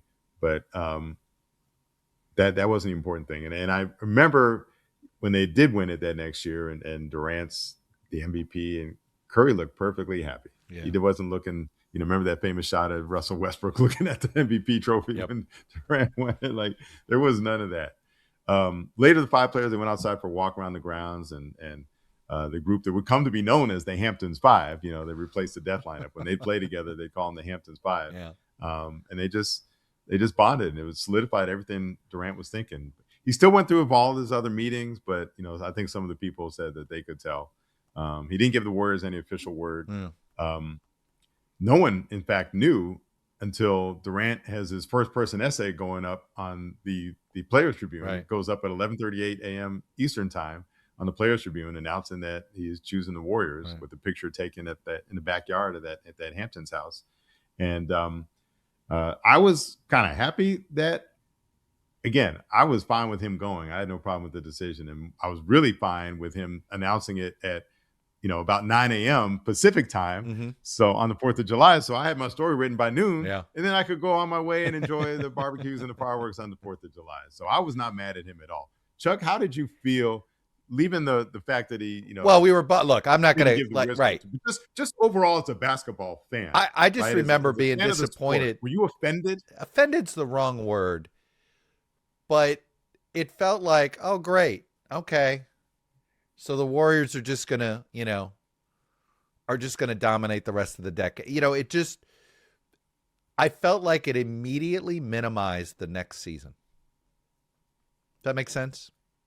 Like, well, yeah, we got to fast forward now. It's like, no chance the Warriors not make it. You know what I mean? It was like, okay. And I remember something my son said when the Cavs and the Warriors met that third straight time. Like, hey, I wish other teams could break through. Right? There's this, we're weird as sports fans, right? We look what we're doing. We lionize dynasties. We love to talk about dynasties. But when you're in the moment, you hate the dynasty. You get it if it's not your team, right? You're like, God, I want to knock them off. Like, when it was Alabama and Clemson every year in college football is boring. It's always Alabama and Clemson, or something like that. And it got that way a little bit in the 80s. Well, there's just Lakers and Celtics. It didn't matter about anybody else. And yet we love to look back and we love those teams. And look what we're doing now with these teams. We love it. But I'll admit, at the moment, I thought it just diminished the rest of the league. That's the way it came across. I'll say that during the, again, I grew up, my first World Series I remember watching, it was Dodgers and the Yankees like 3 times in 4 or 5 years, Yeah. right? 77, 78, 81. and 81. Yeah. So, and then in the NBA, it was Lakers and Sixers 3 times in 4 years, and then Lakers and Celtics 3 times in 4 years. So that's what I was used to. So it didn't bother me that it's always the same teams fighting it out. That was normal to me. I didn't just say, "Oh, it's over," because I'd seen enough would-be Sure. dynasties and would-be super teams. It's hard. It's hard to win an Well, NBA look, championship. the Heat didn't win it his first year with the great three. They probably don't win the next 2 if they don't lose that first one, right? They kind of needed that to sort of gained experience. That's right. And then we forget that the Houston Rockets are up 3-2 on the Durant team, in year 2. The greatest James Harden sliding door that there is for his legacy, right? If only they hadn't missed 27 straight 3-pointers in Game 7. So I've just seen enough sports to know that nothing is inevitable. But yeah, that first year, and the problem was that the finals weren't competitive, right? So we had that competitive conference finals in which they almost lost. Right, but then they just rolled through Cleveland. Right. But Game 1 went to overtime, right? That was dramatic, and then it just started to become inevitable. So Durant wins both finals MVPs, and it's funny that people are asking him, "Oh, he's going to regret it." I just remember he gets out of his car in the parking lot after they win the first championship in the parking lot back at Oracle Arena, and he just like lets out a big woo, like this primal scream, right? He seemed happy, but I think eventually it the fact that he was never beloved. There was an awkward moment at the parade the first year when Bob Myers basically separates, the real Warriors who'd been there the whole time from Durant. Is completely unnecessary. But it only isolated. I think we all know now, Kevin Durant never misses a slight. And so the last year with Durant, there's kind of this tension the whole time because Kevin's not committing that, like, I'm going to be here. Like, they really want to have him when they go into the new building, right? But, like, he's not sending any signals that he's going to be there. And it sort of, plays out, and then he gets hurt, right? And then he comes back in the finals disastrously. He tears his Achilles, right? He also disastrously had that blow up with Draymond Green in full view of everyone on the court where they're going at it during the timeout. Draymond calls him a word that starts with a B for everyone to see. Yep. And so it's just not fun anymore for any of them, right? And so Durant, when he leaves, but this is what's important. There wasn't a lot of bitterness, and there wasn't a lot of sniping back and forth. And I kind of want to move on to the next segment here. When he leaves, the Warriors immediately say, "Hey, thanks, Kevin. Thanks for the 2 banners." And you know what? No one's going to wear number 35 again. And that's in stark contrast to Oklahoma City when Durant leaves. And a year later, they gave number 35 to someone named PJ Dozier, who plays a grand total of 2 games for the Thunder. Although, Chuck, you let me know what you would choose. If I'm Durant, I'd actually rather have what happened to him where some, no-name is wearing my jersey. At least the jersey's still alive. I'd rather have that than what happened to Carmelo Anthony in Denver. Because remember, Melo wore number 15 when he was drafted by the Nuggets. Scored the 3rd most points in franchise history while he was there in 7.5 seasons. But then he forces that trade to the Knicks, and that didn't sit well with the Nuggets. So they give the number first to Anthony Randolph, a name that'll mean something to Warriors fans. That's who drafted him. Right. Never quite worked out there for him. And then number 15 goes to a 2nd-round pick in 2014, Nikola Jokic. So now that number is definitely getting retired, but it ain't going to have Anthony above it. And so, again, would you rather have someone wear your number who's not worthy of it, or would you have someone else retire your number and it's not your name? I guess I want to say both and please. And I say that because the Warriors actually have a number they could double retire. Paul Arizin, he played for the Philadelphia Warriors from 50 to 62. He's the first great player. He was Rookie of the Year in 50-51, top scorer in the league in his 2nd year, Hall of Famer, part of the NBA 50th and 75th anniversary teams. He was the number 2 leading all-time scorer until a guy named Steph showed up. He was only about 1,500 points behind Wilt. And he would have been first if he had not spent 2 years in the military during having to fight in the Korean War. He retires in 62, so he never actually plays in the California side of the Warriors' history. And they actually didn't. The Warriors used to have a hard time even honoring their Philadelphia heritage. Now they do. They didn't retire Wilt's number 13 until after he died in 99. So Wilt was actually the only player to have his number retired by 3 teams: the Warriors, the Sixers, and the Lakers, for what it's worth. But Paul Arizin shares a number. Who was still alive, so they do this for Wilt. Yeah. He doesn't die until 06, but that was during the Chris Cohan ownership, who never got anything right with the Warriors. He didn't know how to, he never did things right. So Arizin's number 11 has remained active. It's been worn by 18 players after him, and it is going to stay at 18 because number 11 was Klay Thompson's number with the Warriors. So I know what I would want. I think you honor a number in the rafters with the player's name on it, and you never retire a number, but certain numbers should only go to first round draft picks, great players. Like, I think that's where I would go with this. Not everybody gets a shot at it. I'll give you Mario Cristobal, because I have to make everything about the University of Miami. Mario Cristobal reserves number 0 and 1. You have to earn it. If you want that, you have to earn it. And I'd like to see more quote unquote retired numbers treated this way. You're so good in Boston, we're going to let you wear 33.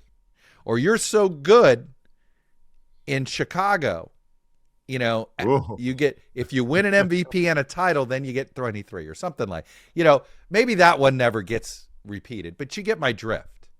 Like, I think there's something that you still keep it as an honorific, but I don't know. I just, the retired number thing, the longer these leagues survive, you're going to run out of numbers, and I don't want more double zeros, and I don't want to see us go to triple digits. Or like 96 or something like that. Yeah, that gets funky. So, all right, let's whip through the rest of these retired numbers. Yeah. So just one stands out to me, and that's number 14 for Tom Meshry. You love Meshry's story, don't you? Well, it's very unique, right? He's not in the top 20 currently in franchise points or assists. He's not in the top 10 in rebounds. Steph Curry has more rebounds than he did, a lot shorter. But the Meshry story is not one that's told through numbers, right? There aren't any stats in account for a man whose lineage includes the Russian author Leo Tolstoy. I can't believe that his grandmother's maiden name is a Tolstoy. You got to love that. Yeah. He's a man who survived an internment camp in Japan during World War II. And he's an NBA player who's also a published poet. So what's funny is that, Mullin really loved him when they didn't just retire his number. They made the number 14 a part of the Warriors logo during one of the logo changes. Like the Warriors logo, it had a 14 in it for Meshry. Like, now that's what I'd want. I'd want that more than anything else. Have my number be part of the logo. Well, there's not a lot of folks like Meshry. No, and there's something about there's something about his story though that they've honored it. That feels very San Francisco to me. Right, of course, San Francisco's got to honor a poet. Exactly. It feels like okay, only this franchise, only a you're not gonna. Yeah, Oklahoma City. No offense, they're not honoring a poet. Dallas isn't. No. That feels like a very San Francisco thing to do. So in some ways, you're playing to type Golden State, and I like it. So one last thing on Curry, because we need to look at the post Durant version of Curry, right? So Curry was willing to let Durant have the MVPs and take on the risk of having the MVP. By the way, for Durant, it actually to me was a risk that he went to. Everyone said, "Oh, he took the easy choice." No, the easy choice would have been to stay in Oklahoma City, and everyone say, "Oh, that's so great, you're so loyal." That's fair. The hard choice was you're going to take all the people are going to criticize you. And guess what? Yeah. You have to win a championship. Otherwise, you're going to be mocked mercilessly for the rest of your career. So that was the hard thing. That was pressure. And he fulfilled what he set out there to do. And he was, particularly in the 2017 NBA Finals, he was the best player on a court that had Steph Curry and LeBron James on it. So I give him that. But there was this apparent unfulfilled thing. And here's another great thing for the Warriors. So again, my theme for the Lacob area Warriors is that they find they find resolve and they find absolution in the downtime. So a big setback to have Kevin Durant lead the team. And now they're no longer have the benefit of like a spike in the salary cap that can go out right. and have them sign a former MVP, right? So they're kind of stuck. They got to go with what they have, right? And they make the best of it. They trade for Andrew Wiggins, who is a number 1 overall pick, who kind of at that point. I mean, they're the only team to make Wiggins work for a season. God bless them. I mean, they look, he's work. So important in that title run in 22. But Curry brings them home, right? And they're down 2-1, has an all-time great game in Game 4. And my thing going into that series was that Curry didn't need it. A lot of people are like, oh, Curry's got to get a final. I'm like, he doesn't need a finals MVP because he was already on this list of players who had multiple MVPs and multiple championships. Right. In the list, I might not get everybody here, but it includes Tim Duncan, Michael Jordan, Magic Johnson, LeBron James, Larry Bird, Kareem Abdul-Jabbar. There's 1 or 2 more, right? But that's the company he's keeping with that, right? Shaq's not on that list. Kobe's not on that list because they don't have multiple MVPs. So my thing is, if he never does anything in this league, he's on that list. And yet something in him felt the need to. Like that Game 4 was driven by a need to do more. So that doesn't that tell you something about his makeup? It's as if we didn't know, right? Yeah. And you know what told me even more was the fact that he broke down in tears when they won, right? This is his 4th championship. Yeah. We never saw him cry like this after any of the previous 3. But this was the final stake that says like, oh, Steph Curry can't do it in the finals. Oh, he's never been finals MVP. He went out there and won a finals MVP. And that emotional breakdown showed that, well, you know what? That's the difference between him and somebody like me. I would have been like, I'm good. Yeah. I'm on this list with these guys. Curry said, no, I need more. There's a level of greed that you have with the greatest players. Oh, yeah. Greed in a good sense, to go, Gordon They Gekko. want one more. That's right. He needed something more. And that to me is the ultimate testament to his greatness. All right. It's Mount Rushmore time. I think this is among the easier Mount Rushmores we've had so far. Because, well, first of all, there's one we just wrapped. I mean, the first thing you're chiseling in is Steph Curry. Like it is, he feels like the easiest. Not only achievements, to this date at least, has played his entire career there. Right. But hey, let's focus on our Warriors Mount Rushmore. So you got Kerr. So I'm gonna give you mine. Well, I'll go Kerr. You have any disagreement on Kerr? Yes. So I think the 3 where we're aligned. That's right. Curry, We're aligned on Wilt Curry, obviously, Wilt, and Rick Barry. Right. Rick Barry has a title for the Warriors, so I think he definitely does. First Golden State title. So you got to put him there. Title, right. The question is who's number 4. I say Steve. The hardest part of this debate was not those 3; it's the 4th. I went Steve Kerr, and you went another direction. I mean, I'm not going to say Kerr's got no place there. You can make a case for Alvin Adams, too. Again, he played on the Warriors. His jersey was retired for the Warriors. Player and coach, so that matters. Combined with Wilt Chamberlain to score 117 points in a game once.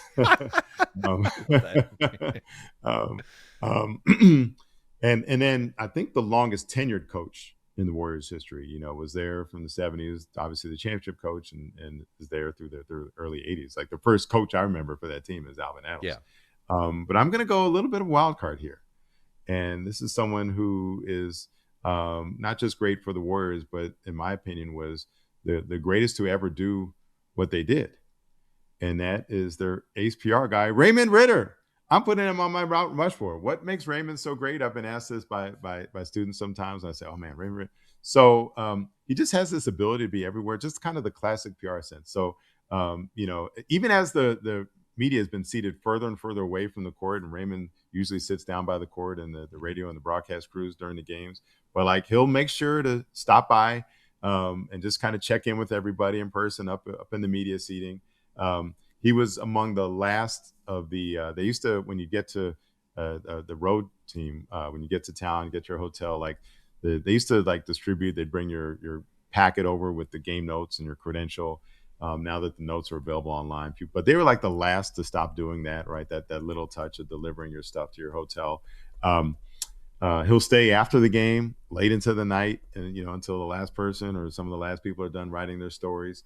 And what made Raymond great, he got there, I think, in the late '80s. So he gets there during the Cohen era, and when the Warriors are terrible, and he was always just so desperate to get any type of coverage of the Warriors locally or nationally. But what was great was that when the Warriors became this top team, he never lost that mentality, and so he was still like going out of his way to help do a story or pitch a story to you. There's nothing like a good PR guy, a good press person that knows how to, that will help you out on deadline, knows what you're actually looking for that's actually useful.